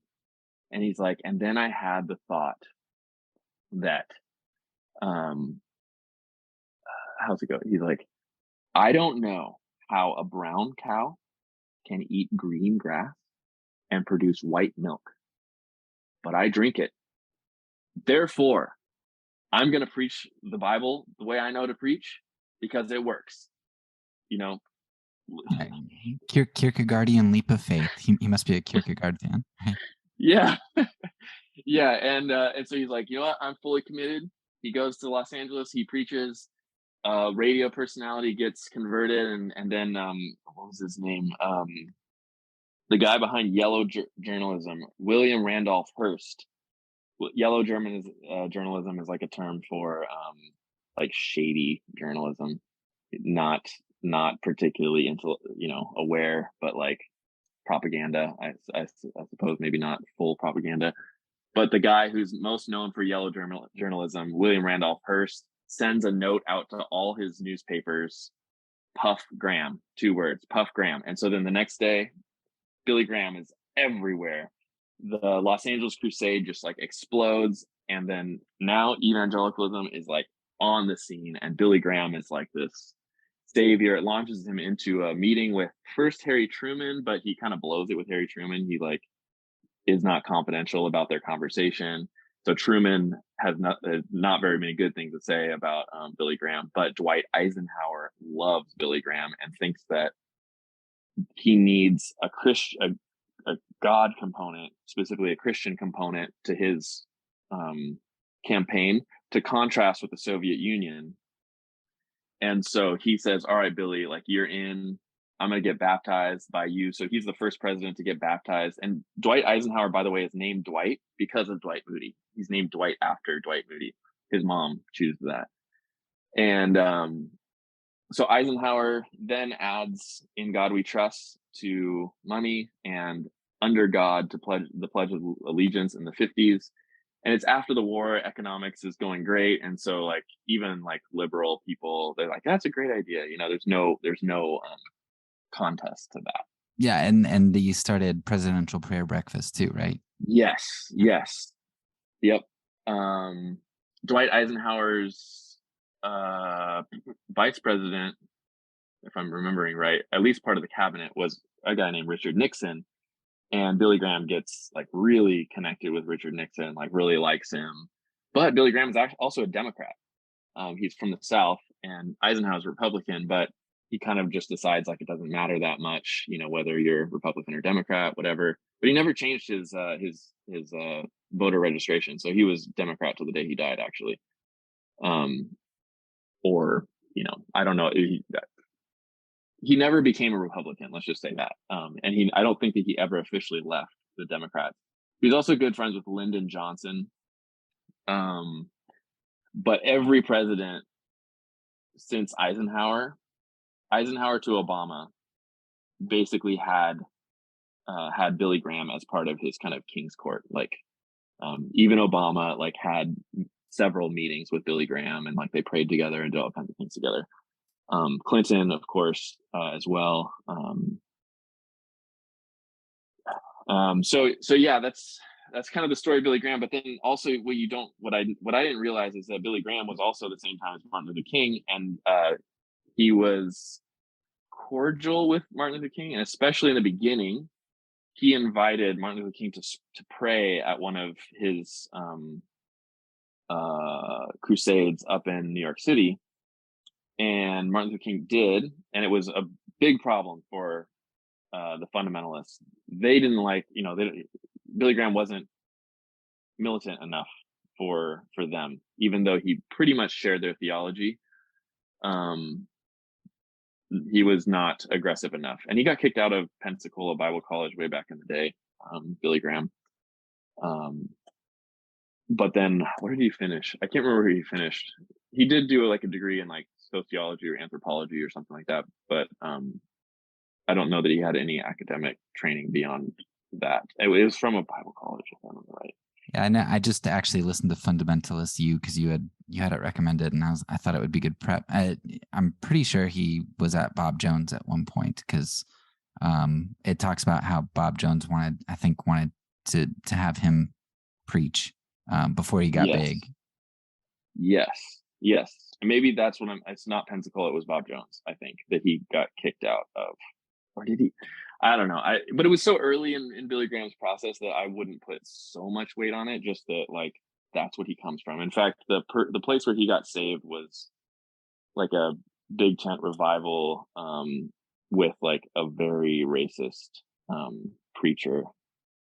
I can't remember that guy's name, but you can look up like how did Billy Graham get saved, and it was at a big tent revival with a like extremely racist person that he later tried to distance himself from. But I mean, the theology is the same, just like, and Billy Graham had like some moments where he like took down the rope separating the white and black people, but then he also had moments where he like kept the ropes up and went to, like, I think it was in Dallas that he, like, one of the biggest segregationists, like he spoke at the church and took pictures with this guy. And then when Martin Luther King said, "I have a dream that little black children will hold hands and play with little white children," Billy Graham responded with, "Only when Christ comes again will little black children, little white children play together." And he wrote like opinion pieces saying that Martin Luther King needs to put the brakes on. What else did he do? He did a lot. Basically, he said, he has his crusades. Well, I have legal crusades in stadiums. So, he has his protests. Well, I have legal protests in stadiums. Yeah, it reminds me a little bit of Falwell's Ministers and Marchers, where he's kind of railing against like, no, we don't do that sort of thing. Like we have our church, and we don't kind of delve into those politics. And then of course, a little bit later he does a complete 180. But this is definitely an interesting time. I really like Kevin Kruse's book, One Nation Under God, for this time period. I think that was the first evangelical one that I really looked at, and I was like, oh man, there's a whole lot more. Like this is going to uncover a whole lot. And so I've read quite a bit since then. But it's just, a not so comfortable period to look at if you're an evangelical.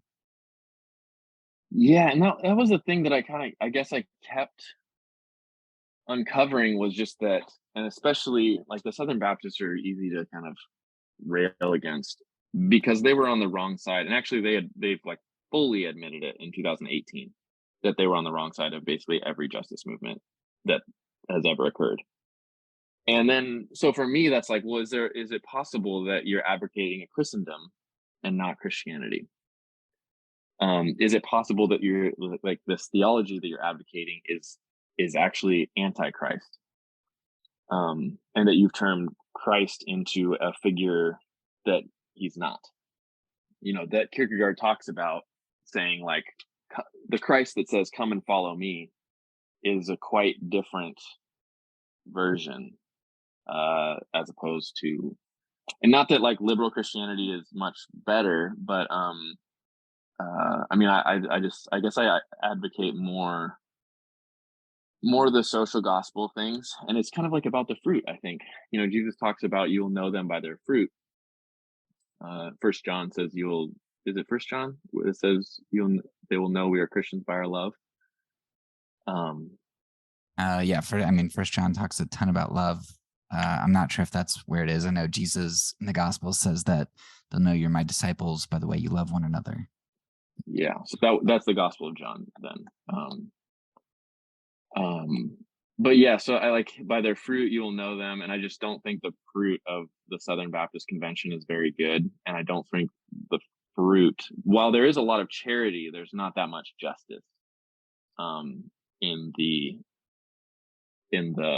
like post fundamentalist evangelical tradition. Like I would keep Charles Finney out of it, though places like Wheaton College, they try to connect themselves to the Charles Finney Second Great Awakening kind of a thing. And I think that that version, that's like Mark Knoll. Do you know Mark Knoll? I think he tries to connect himself to that version of evangelical as opposed to the like fundamentalist version of evangelical, but they've gotten so mixed up, and it's hard to separate that Second Great Awakening evangelicalism from the evangelicalism that we see today. I think that's you identified something there that's been really difficult for me, because if something's good, it should lead to good results. And I think what a lot of people in my group, the whatever evangelicals, I think what they often try to do is they look back at all of those bad social decisions, moral decisions, and they view them as individual instances of we got that one wrong. We got that one wrong. Whereas I think what Kierkegaard helps me to do is he looks at Christendom and a history of bad decisions as systematic. And I mean, just look at today. My group, by and large, if you take the 80% that voted for Trump, and if they're representative of this type of kind of thinking, they can't accept something like systemic racism. Like that just does not compute for them. And so, of course, our history of bad results isn't systemic. It's just, well, they made individual bad decisions. Mm-hmm. And yeah, when I looked at the history, I saw that excuse over and over and over, and I was just like, I can't like stay in this. And so like I'm sort of part of the Quakers now, and I just went to a Quaker meeting in San Diego last weekend, and I think I told them like, yeah, like I want to be a part of this because you all have been on the right side of history for your entire history. And that's not something I could say about like the churches that I grew up in. Side note, I actually interviewed a Quaker historian in my season on nonviolent action, because there's this Quaker guy named Benjamin Lay who is like amazing. Yeah. But she kind of burst my bubble because she was like, well, it wasn't always so clear, these Quakers were fighting with those Quakers and this. And I was like, okay, well, they're still at least really good. They might not be perfect. And they more than other people self-correct, it seemed. It's like, okay, you had a bunch of people get into power who owned slaves, but you remedied that. Maybe it took you 50 or 100 years, which is a long time to enslave people. But you had people in your community pushing back against it the whole time. And when you did free your slaves, you compensated them back pay. Wow. I mean, that's pretty amazing. So yeah, I agree with you. I think as a group, they do a good job. Yeah. So yeah, then I'm interested, like, okay, what's the like Quaker theology? Like this, what motivated Benjamin Lay to, I think he went around like wearing almost no clothes in like the middle of winter, and he would stand outside the Quaker meeting and they'd be like, what's the matter with you? What are you doing? He's like, this is what the African people have to deal with in these free United States. He just give these talks of while being basically naked in the cold or something like this. I forget, but and they were on the wrong side of the government over and over and over. Like the government persecuted them. I found out that I have a distant relative who was a Quaker living in Virginia, in the Virginia colonies, and he got ran out with the other Quakers because I think they were protesting slavery or something, or treatment of Native Americans. And so they had to like flee to Maryland, the southeast part of Maryland, kind of like a swampy area where nobody really wanted to live, from what I understand. But a bunch of Quakers moved there because they were going to get killed if they stayed in Virginia. Yeah, I mean, if you look at Native American relations with the Quakers before, I mean, for a while until other Yeah. people started to come in, like they had really peaceful time with Native Americans, and you know, I've just been amazed because I don't hear anything of Quakers today. I associate them with abolition, but then it's like, well, they kind of died out like the Shakers, and Mhm. but I was listening to a podcast called City of Refuge, which is just a like 10 episode series on this guy from France, this nonviolent guy from France, who um, who ended up with his village like saving a couple thousand Jews by hiding them, and um, he at one point in the series, I think he's imprisoned or somebody from his community is imprisoned, and they run into like a Quaker smuggler who's associated with the Friends Association. And it's like you had Quakers who in the US is keeping Jews out and nobody supposedly knows about the Holocaust. The Quakers know what's going on and they're over there helping out. You're like, holy crap. Like, it's just amazing what they do. I think there was some things that I found at the very end of my thesis research that I couldn't follow up on because I was like, I have to finish and submit this thing. But one of them was Ida B. Wells talking about Dwight Moody and how she's like, Dwight Moody is no Quaker. Like she says that like pretty, and her being like an advocate for African American people in the Reconstruction period, African American herself. Yeah, she's like, Dwight Moody never did anything to help us, but the Quakers did. And so she kind of like points out this like two versions of Christianity that's, I think that I would say like African people tend to be like aware of it, African Americans especially, like Frederick Douglass, like I.D.B. Wells, because they were the ones who were getting the short end of the stick from the Christendom people. So while the language was enough for some people, like many white people, it wasn't enough for African American people in the 1800s. So they were able to point out slave only Christianity is not Christianity. Yeah, well, that's because the Christianity that slaveholding Christianity preserved was really would have been really comfortable for somebody like me, and so of course it seems good because I'm not on the receiving end of that stick. Yeah, and then I think about Jesus' statement again. I came to bring good news to the poor. Who was the poor at that time period? It was African Americans. It was Native Americans. Were they bringing good news to those people? No, they were bringing bad news. George Whitefield brought bad news to African American people. Like, sorry, no liberation for you. So then that kind of disqualifies the gospel, his gospel for me. I mean, well, and that's where Kierkegaard again is helpful for me, or where I have hope in looking at people like Kierkegaard who are true prophets, and that's because when you look at all this bad fruit, which seems like a pretty long series of bad fruit and unredeemed bad fruit. It's not like people recognize their mistakes and repent and turn, which would be one thing, but it's, I mean, even still today, with the far right, just refusing to turn. But with Kierkegaard, so the question that I end up having is, okay, well, something's bad here. Is it Christianity? Is it the gospel? And I think I don't think that is, because I think Jesus is so right and so beautiful and so amazing. So Kierkegaard highlights the thing that I think it is, which is Christendom. And I don't want to throw out Christianity. I don't want to throw out Jesus, but I sure do want to throw out Christendom. Yeah. Yep.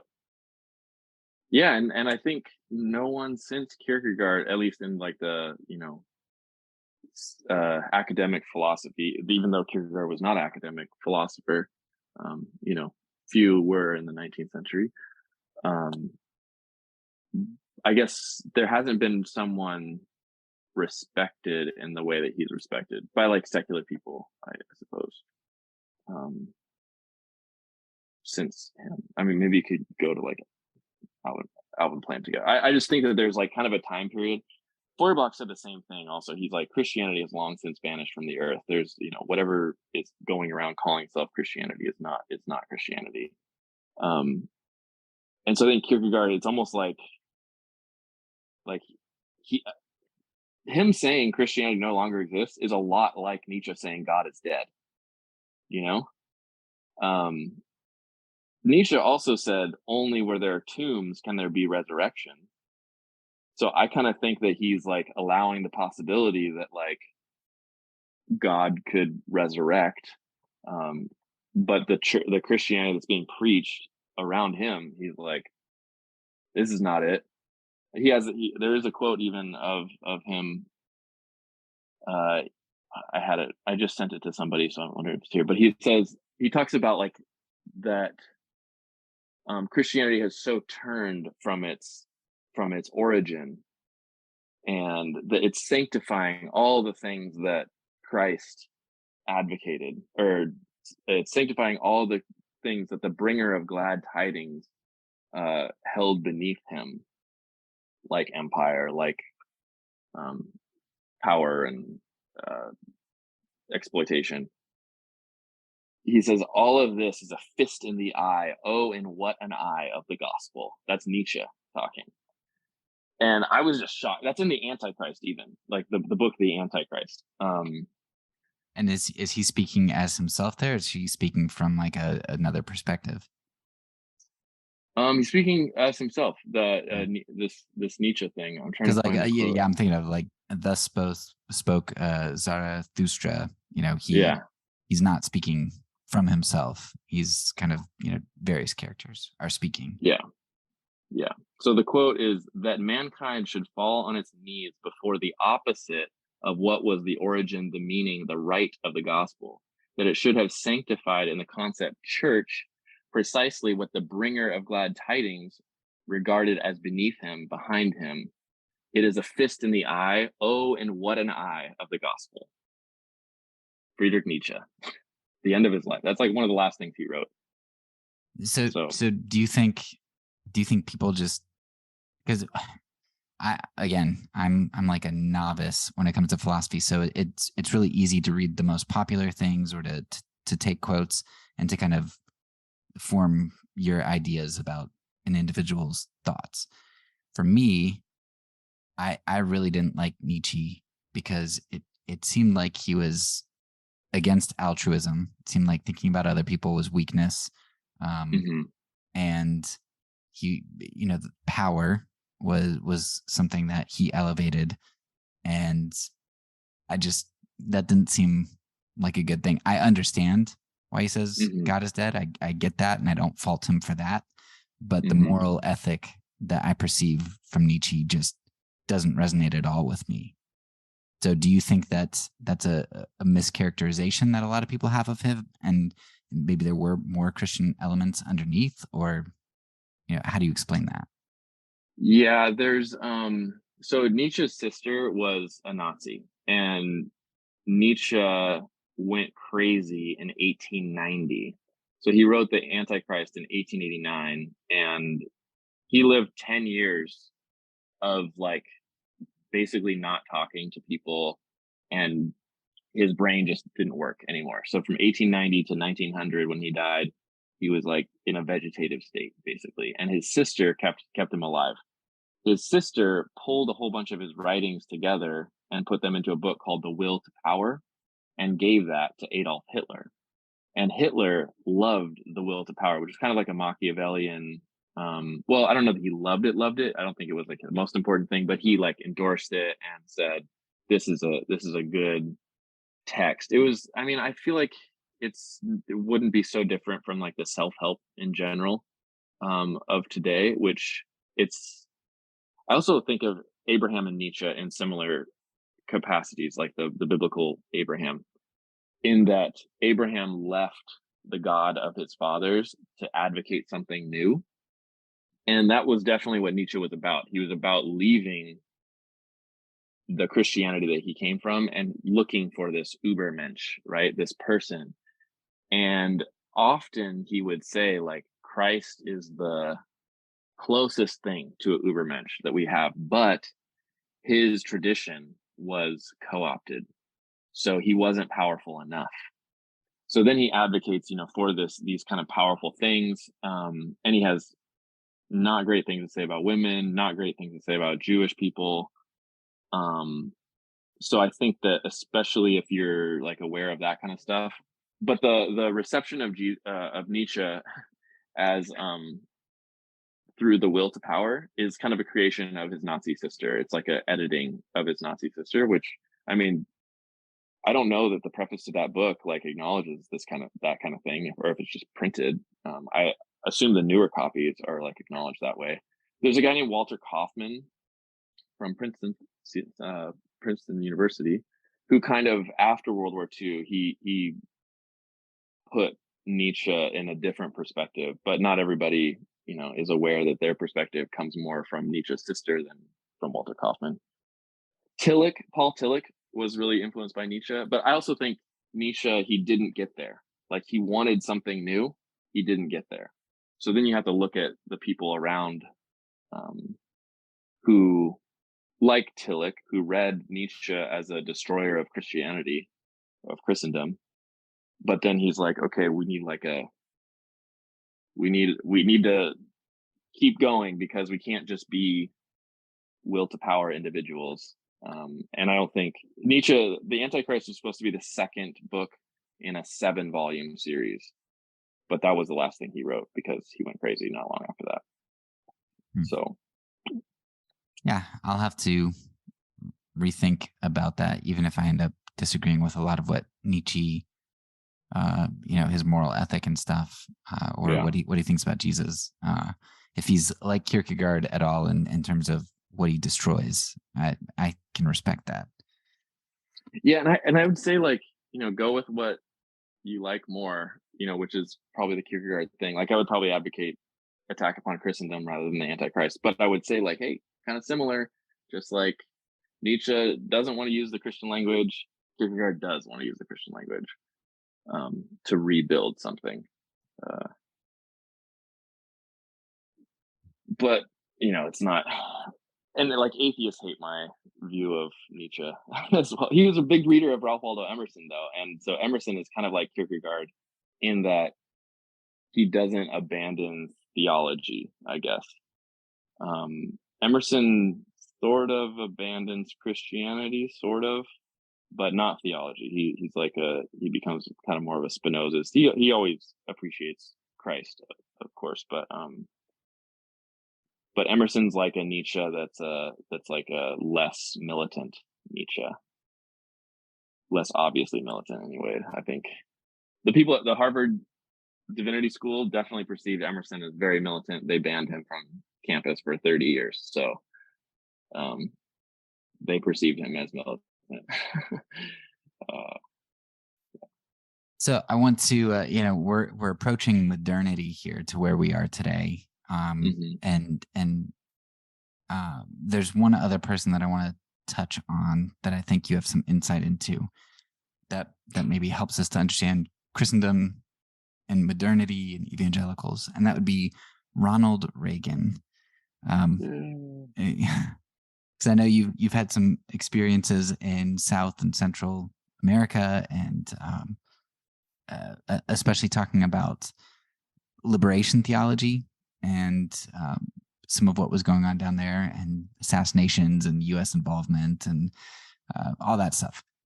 Wherever you want to take that and wherever you want to start, I'd love for you to maybe talk about that.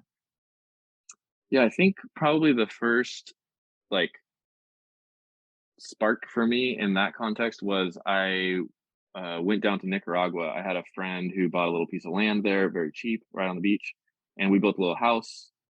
And so I spent a month working on this little house, and then the second month I kind of just toured around, and I went to a place called Esteli in the north of Nicaragua, the mountains. And weirdly, everywhere I kept seeing these signs that that there were political signs, and it just said Christian, in Spanish. So it was like Cristiana, I think, and then Socialista, Solidaria, like single words: Christian, Socialist, Solidarity, like political people. And I'm like, timeout. You cannot be a Christian and a socialist at the same time. They're mutually exclusive. But I'm like, there it is right there. And I was just weirded out, like my brain, my history, my awareness, my inheritance, intellectual inherited awareness says this can't be. And so I went and stayed with these people in the mountains of Nicaragua, just the kindest people. Had just randomly met a Jewish guy, like kind of secular Jewish. I don't know that he was like really practicing, but he's from Israel, and another woman from the Netherlands. So the three of us were kind of like decided to do some of the tour things together. And we showed up to these people's house, and they had like it was just like the Shire. It was beautiful. Oh, my headphones are gonna die. So we'll change to a different sound. I'll just can you hear me? Yeah, it works great. Okay. So staying in this like place like the Shire, and they ask, where are you from? And I'm like, oh, I'm from California, I'm from the US. And they're like, oh, like so many people would be like, they would say, oh, we know that things have changed since Ronald Reagan. Like, so we're happy that you're here, And I was kind of like, what? We know that, the US is not everybody is like Ronald Reagan in the US. So we're happy that you're here. And I was kind of like, where did this come from? Like, what the heck? And so I got to talking to them and realized that these people in the mountains were like literally Christian socialists. And they talked about both aspects of that perspective for them. And he's like, yeah, we're socialists. Like I run the co-op here. The farms, we take our food to the co-op, and it gets distributed amongst the community. And, so obviously, I'm a socialist. So he's like, and that's why, like, Ronald Reagan was paying the Contras to come in here and terrorize us for the whole decade of the 80s. And I was like, what? I never heard that. And then they were so fascinated by my companion, the Jewish guy that I was with. They're like, oh my goodness, you're from Israel, the land of the Bible? They're like, tell us everything about this. So like for like 3 nights, every dinner, they were so thrilled to hear about the land of the Bible from this guy.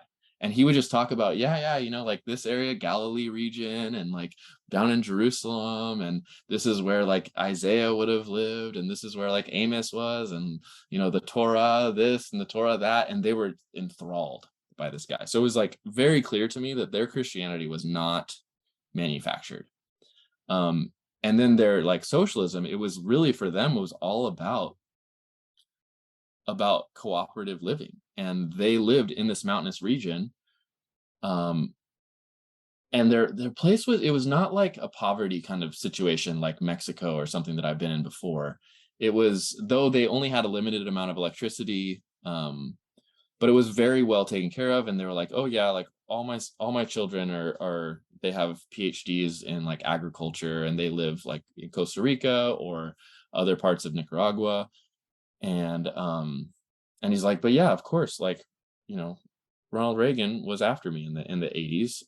Not like, there was no personal thing, but he's like, we had to live in the forest. And then he showed me, he's like, yeah, I was shot here in the arm by one of the Contras. And we basically lived in the forest. We would come back here for time periods, but we never knew when the Contras were going to come and attack us. Basically, right-wing fascists from Honduras were paid by the Reagan administration and the Carter administration. And before that, because the US was on the wrong side of this thing. They liked the dictator Somoza, and the socialists, basically Christian socialists, liberation theologians, advocated against the fascist dictators like Somoza throughout all of Latin America. But yeah, like the big story is like this Catholic priest named Oscar Romero. He's probably like the most famous of the liberation theologians in this context anyways. And he was in El Salvador advocating against the US supported fascism. And the US liked it because it was kind of like Saudi Arabia. Like, we picked a few families to make very wealthy, and then they would provide us with resources cheap and in the way we wanted it. So in Latin America, it was like a lot of fruit. It was a lot of beef.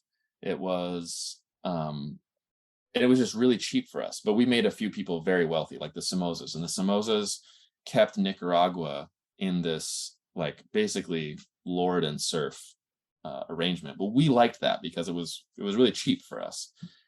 And the liberation theologians started to see that, and they were like, this is really problematic, the way that people are being treated by the Somozas. And so we're actually going to advocate for the people against the Somozas. And the US didn't like that. So there were many different groups of people, like this particular one's called the Atlacatl Battalion. And they went to North Carolina to get trained. The first thing that they did when they got back from North Carolina is they went to Oscar Romero's church and shot and killed him. So it's not like, you know, the US are necessarily, I mean, we don't know, but the US isn't necessarily saying, okay, hey, send us a hit squad, we'll train them. But we know the types of people that they're sending us, and we know what they're going to do with what we train them to do. Yeah. And I read into it more because obviously I'm like, wow, Reagan is like the best president of the 20th century as far as like the people I know are concerned. And so I was very confused to find out about this, and then to find out that basically the way we think of Hitler is the way they think of Reagan because of what he did in Latin America. And I was like, this was again like, well, I thought I was, you know, I thought I was like small government, or I thought I was a Christian, but I thought Reagan was a Christian. I thought like, but then come to find out that like what he did in Latin America in particular was really horrific. And he did it even totally illegally. Like, I think that it was something with the money, like he couldn't the Iran Contra. Yeah, Iran Contra. So Iran, he sold weapons to Iran, and then the money went directly to the Contras, which was in Honduras, to fund terrorizing the Nicaraguans. Yeah, and this also gets into you know, there's the conspiracy that involved the CIA allowing crack to continue so that they could get money to funnel to the Contras because they couldn't obtain that money through the government anymore. And so the crack epidemic was at least in part a result of CIA maybe not conspiring with drug dealers, but at least looking the other way. Mm-hmm. And like I first heard Noam Chomsky talk about it concisely, and he just said liberation theology was an attempt to bring the Gospels back into Christianity. So like, you know, we might say that it's a Kierkegaardian thing, again, like trying to reintroduce Christianity to Christendom. That's what liberation theology was. But he's like, but you can't have that. Christianity, as it has been known in the West, is the theology of the wealthy. It was the theology of Ronald Reagan, the theology of Cyrus McCormick and Donald Trump.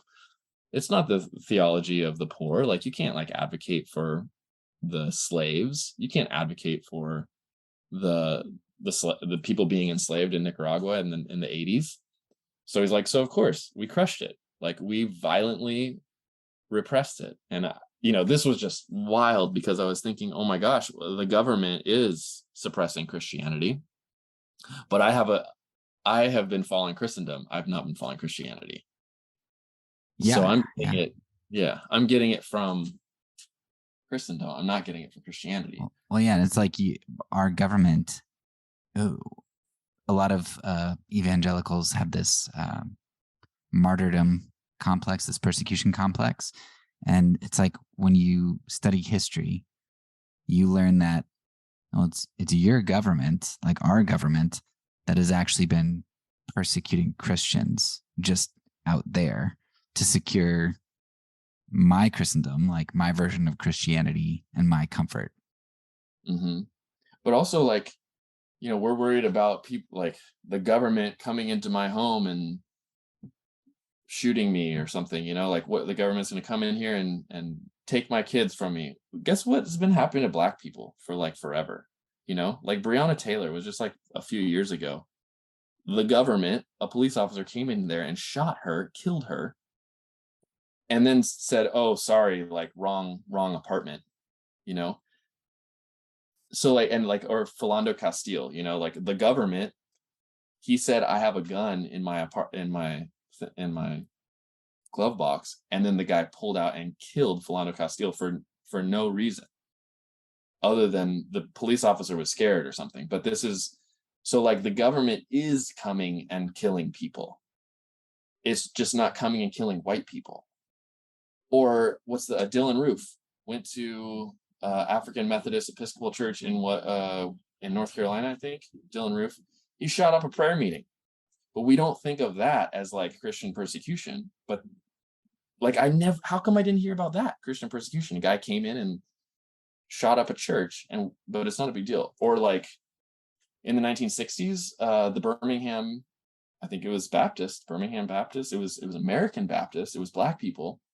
And white Christians went and blew up a church, killing 4 little girls. Was it Birmingham? Like Montgomery? I forget. I think it was Birmingham.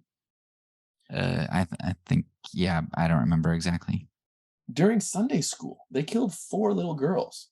And that's not considered like Christian persecution? How come I never heard about that in Voice of the Martyrs, Yeah, it reminds me of James Cone's Cross and the Lynching Tree, which is a really profound book, but I think that hits at exactly what you're talking about. Yeah. So all the things that I was like concerned the government might come and do, they've been doing for the history of the United States. Well, and that's internally, but the people that you're talking to in Nicaragua, your government was going and doing that overseas, or at least supporting that. Mm-hmm. Yeah, I'm trying to think. Well, I mean, we did do like a direct intervention in Chile, I think, where there was a democratically elected socialist leader, and we went in and took him out. It was Salvador Allende? Yeah, and then Pinochet. Yeah, we installed the right-wing person. What was it? Augusto Pinochet, I think. Yeah. Well, and I mean, Nicaragua was also, they were invaded in like 1910 or something, I believe. So there was U.S. domination. I think we were in country for like 20 years. Same time we were in country with Haiti. Yeah, we were in Haiti from like 1915 to 1934 or something. So we're in all of these countries, and yeah. Yeah, and it's when you read into it, it's indefensible. And it was largely the Christians, the quote unquote Christians, the Ronald Reagans.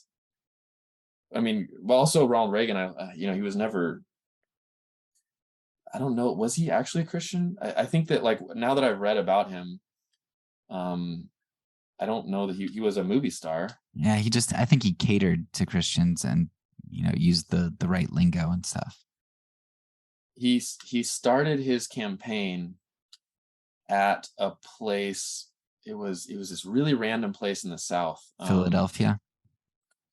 No, it wasn't Philadelphia. I'm trying to think, but it was a place where this community like lynched people, and then the federal government came in and said, "We're gonna prosecute this," because the local police wouldn't do it, and then that was a big like states' rights thing. Because they're like, no, you can't. The federal government can't come in here and like tell us what to do. And so the states' rights. So then Ronald Reagan started this. I want to say, and it might have been like at one of his campaigns or something. But I was like, the overt racism of this. Reagan states' rights. Oh, speech.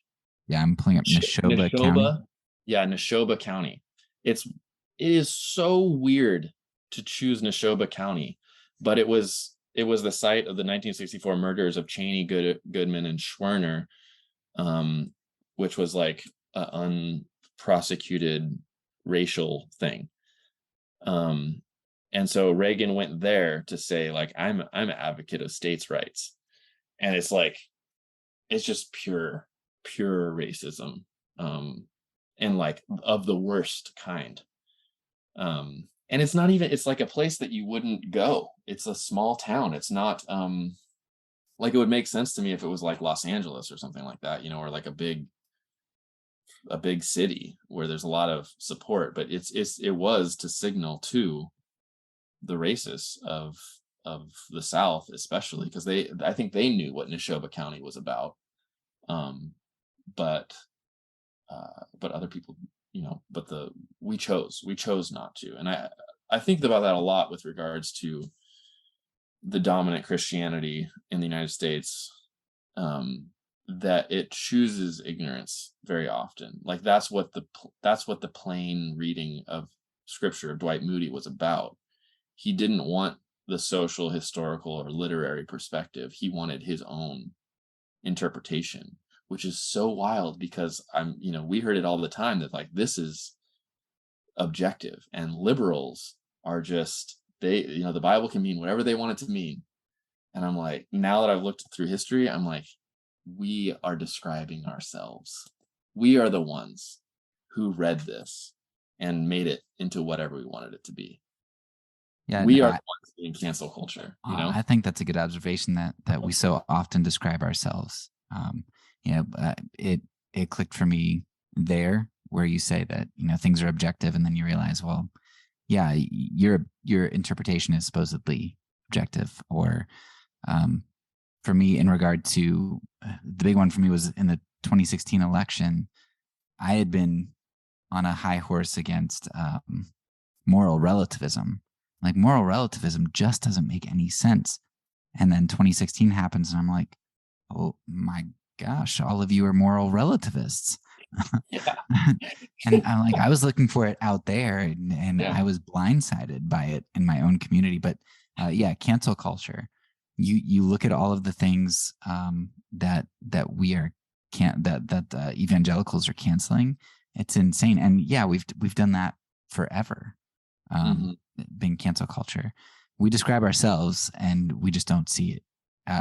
Like I think you said, we choose ignorance. I wouldn't say that we don't see it. I think we choose it. Yeah.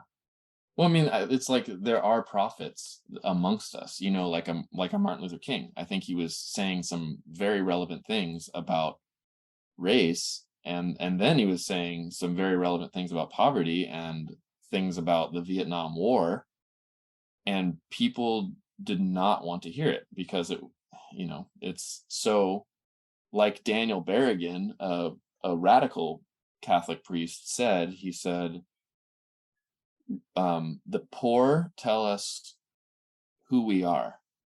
Like the Nicaraguan people, they tell us who we are. The African-American slave tells us who we are. And the prophets tell us who we can be, like a Frederick Douglass, like a Kierkegaard, they tell us who we can be. So we hide the poor and we kill the prophets. Over and over again. We do this over and over again. Which is hard for me now. This is like where I'm personally at. I think about all the time. That's how do I advocate this path that everybody wants to hide, that everybody wants to kill? Like, people do not, how do you advocate for people who don't have healthcare, or people who grew up in a place where they weren't able to like be a part of society, really? They didn't get the education they needed to have a good job, are not networked well enough to have a good job, grew up. How do you advocate for that? Because I think it kind of is, it's a failing project in a way. Cornel West often says, studying philosophy is really about learning how to die daily, which is also like a Christian thing. I think, Jesus talks about taking up your cross and dying or Romans 12 being a living sacrifice, a thing that dies over and over. Is that what these, I mean, and I kind of think it's about like learning that we're going to fail over and over and over before we succeed. There were a lot of proto Martin Luther Kings, and Martin Luther King himself was killed. I think Kierkegaard is one of these proto people, and he lived a life that was not glamorous. It looked, I mean, nobody read his stuff. He didn't have like, he was rediscovered later. You know, he died in obscurity. But that's hard, and it's hard to like also be like chipper and happy and optimist and like, hey, want to, you know, be a part of this like justice movement. But it's also Paul. Paul, you know, I heard this funny thing about Saint Paul, who Paul of the New Testament, that he's like, yeah, I had a successful career. You know, I was involved in like the higher levels of Jewish thought, and then I met this guy Jesus on the road one day. I went blind for 3 days, and then you know, I was about to go kill Christians, but then I decided to be one of them, and so now I've been subjected to the lash, you know, the 40 lashes minus one. I got shipwrecked. People want me dead. I don't have, you know, money anymore. And you too can have this same Jesus if you want. Like, it's not a glamorous thing. It's not, Jesus is not speaking from glory, like Kierkegaard said. He's not part of the big wealthy church saying, come and follow me. He's basically the, you know, the homeless ex-carpenter, washed up rabbi saying, come and follow me. I don't have a place, you know, this foxes have holes and birds have their nests, but this Son of Man has no place to lay his head. That's a Jesus thing, you know. And so it just makes it hard, you know. So that's the question I'm asking right now, is like, how do you actually advocate this thing that people don't want, and Christian people, maybe even the most, don't want? They want the Christendom. They don't want the Christ. Yeah, I think that's where, you know, Kierkegaard, whatever his ideal was, he had something that he latched onto that was able to drive him. And for me, that's I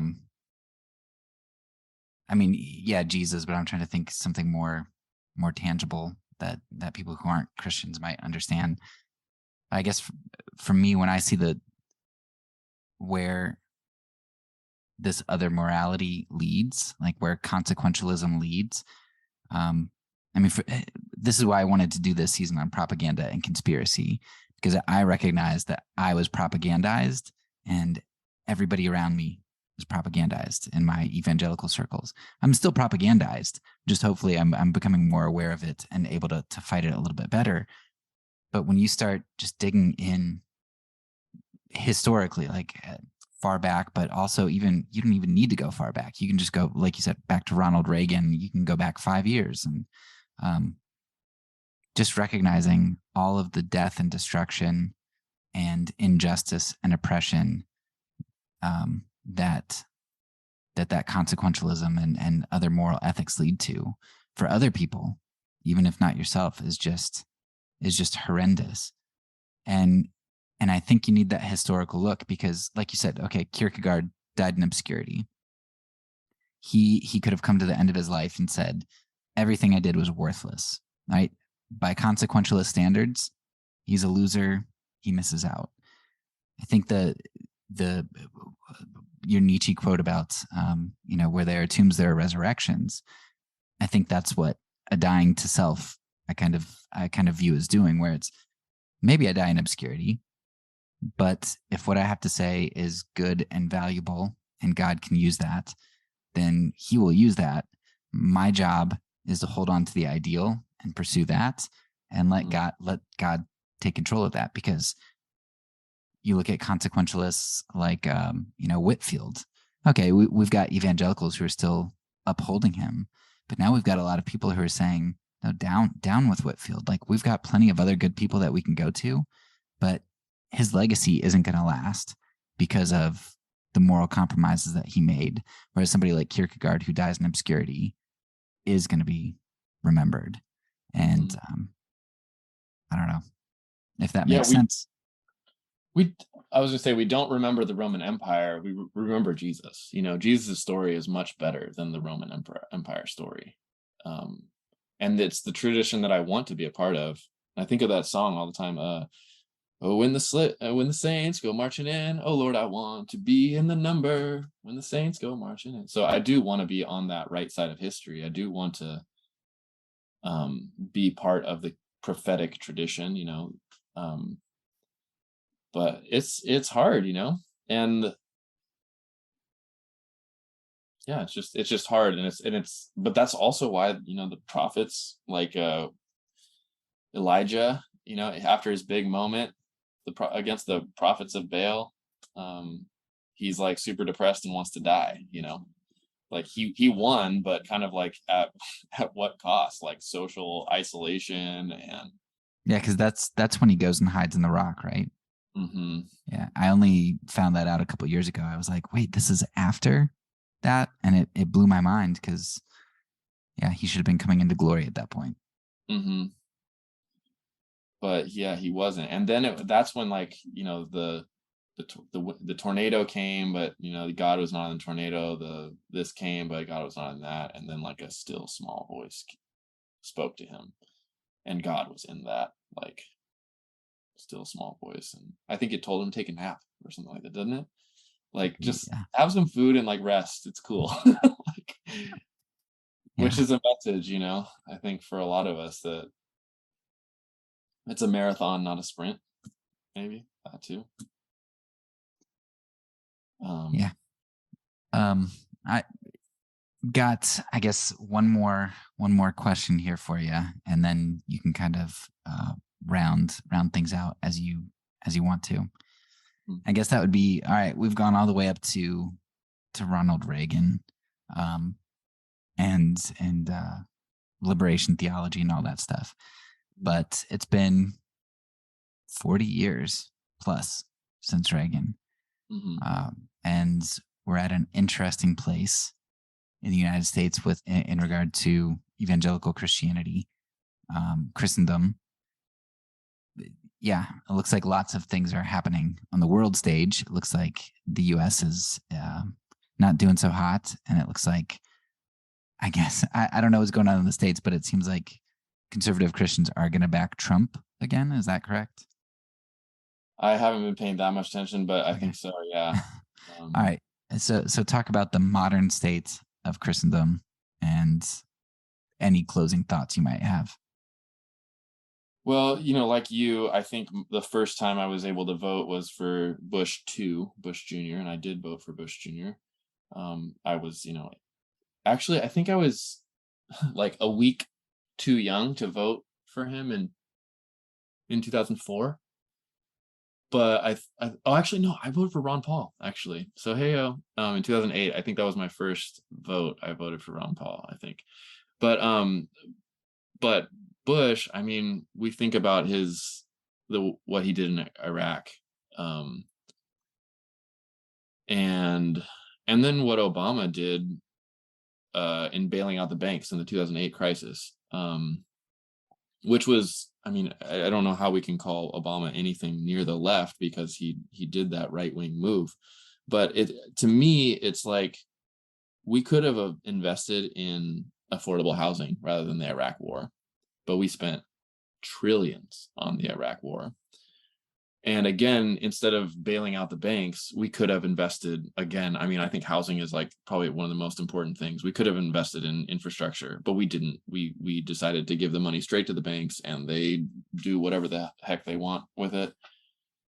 And I think in many ways that kind of screwed up our generation. And Bush was certainly the choice of evangelicals. I don't think there was nobody in my circles that was advocating anything but Bush. And then, yeah, I mean, 81% voting for Trump, and continuing the the anti-Christian things of Reagan. And so I don't know, like I don't have very much, but I also think that there was a big shift with our generation. I think many of us came of age, in that 2010, 2011, 2012. And I think we started to see that there is a very problematic nature to the ignorance of evangelicalism of our parents' generation. So we are making it better. But the thing is that like slaveholding is profitable, and Reagan's actions were very profitable. So of course people love them. Profitable for a certain group of people, and they're taking that wealth and they're building castles, fortresses and things. But they're blowing up Iraq, they're blowing up places all over the world. Anything that contests them, they're just blowing it up. So it's just a bummer, because I think for our generation, it kind of sucks that that's the way that they're using their wealth, is to fortify against awareness, fortify against learning about their social sins. And they're spending it on more and more interesting ways to have fun, I guess. I don't know. But yeah, so it makes sense, Trump and stuff. I mean, Trump to me is very much like a Cyrus McCormick Jr. So like it makes sense that Franklin Graham is a lot like the Dwight Moody, and then Trump is a lot like the Cyrus McCormick Jr. So to me, it's the McCormick Moody gospel again. And it's a long tradition, and it is profitable for a certain group of people. I don't think it's good for the world, but it is profitable for them. And actually, Blaise Pascal, I think about this quote all the time. Unable to fortify justice, we justify force. Justice and force, justice and power, unable to power justice, we justify power. Or we say profit, unable to give money to give profit to justice, we justify profit. And so I think we have a hard time understanding what is power and what is justice. And if power just uses the language of justice, or like says we give 1% to the planet, then we're like, cool, great, profit and justice. But it's not. George Whitefield, unable to build his orphanage in a just way, he decided to build his orphanage in an unjust way. And we say, hey, I'm supporting an orphanage, but you're doing it unjustly. And isn't justice actually just about like social sustainability even? Like I think the prophets are saying your profit-seeking motives are unsustainable. Like your kids are going to find out that you got your wealth by terrorizing Nicaraguans, and there is somehow a still small voice that we hear, like the rocks cry out. If no one will speak like Jesus, if no one will speak like the prophet, even the rocks will cry out. Like we will find out. The blood of Abel cries out from the ground. Remember that line? Like Cain kills Abel, and then God says, where is your brother Abel? And Cain says, am I my brother's keeper? Like, I don't know where he is. Meanwhile, Cain killed him, of course. And then God says, the blood of your brother Abel cries out from the ground. And so I think right now it's the blood of the Native Americans is crying out from the ground. The blood of African Americans is crying out from the ground. The blood of women is crying out from the ground. The blood of just poor people in general is crying out from the ground. And our parents' generation and evangelicalism in general does not want to hear it. Yeah, I think our generation, I think in our lifetime, it's going to come back on us. It just seems like things are kind of going that way. And I'm not into predicting eschatology or anything, but And one of the things that I did think was interesting, and it clicked for me with the 1619 project. I'm like, wait, that's 400 years, 2019. And, biblically speaking, that 400 years, Egypt, all that kind of stuff. I'm like, okay. And things go in 40s and, 40 times, or this times 10. So it's 400's a magic number in the Bible when a lot of things kind of come back on you. And I was like, well, that's about when things started to really take a turn in our society. It'll be interesting to see what happens. Yeah, for me, 2012 was the year that I was like, I can't really be a part of this anymore. And it was right about the same time like the Mayan calendar said the world was going to end. And so it was, the world was, or they stopped predicting, I don't know what it was, but it was like December 2012 is like when the Mayan calendar predicted like the end of the world. And now I see like the prophet, the eschatology thing, as not so much like the end of the world, but the end of kind of an age, or the end of an empire or something like that. And so for me, yeah, like a particular age or dominant system died in 2012. And I hope, something is being reborn. I think something is being reborn. Something is resurrecting. But it's a hard process. It's not like, the changing of things is not easy. So I guess for you, and something for me to remember too, is that, assuming that we are, at least in some ways, trying to be true prophets and avoiding the false prophet route, it is encouraging when you look at the Bible that or as Niebuhr said, the wilderness prophets, they do have a harder time, but they also tend to be smaller in number, and things don't seem to go too well for them. And so I think, Jesus promised that those who followed him would bear a cross. And I think that's generally indicative of going the right route. So hopefully we do find ourselves in that number, the number from your song, but also the number of the minority true prophets. And there is something like kind of, I don't know, I like integrity, feels good. Like I have made the hard decision, at least in this sense,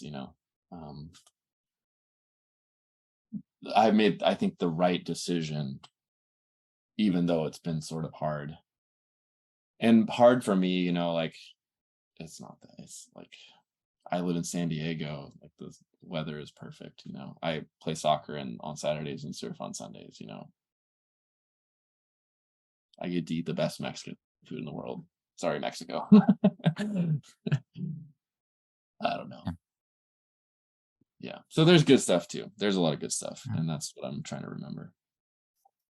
All right. Well, I think that's all the line of questioning that I have for you, unless there's anything that you want to add that you forgot or think would be a good addition. No, I think, yeah, I think we said a lot. We said a lot. Was it? We're about over 2.5 hours. Yeah, almost 3. Yeah. So, all right, it's good for me. Yeah. Well, thanks for taking time out of your day to do that. No problem. Thank you so much. That's all for now. So peace, and because I'm a pacifist, when I say it, I mean it.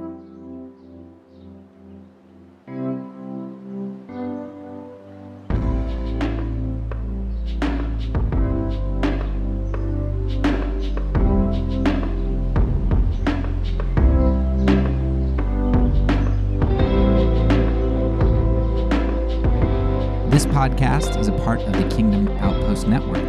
Please check out the links below to find other great podcasts and content related to nonviolence and kingdom living.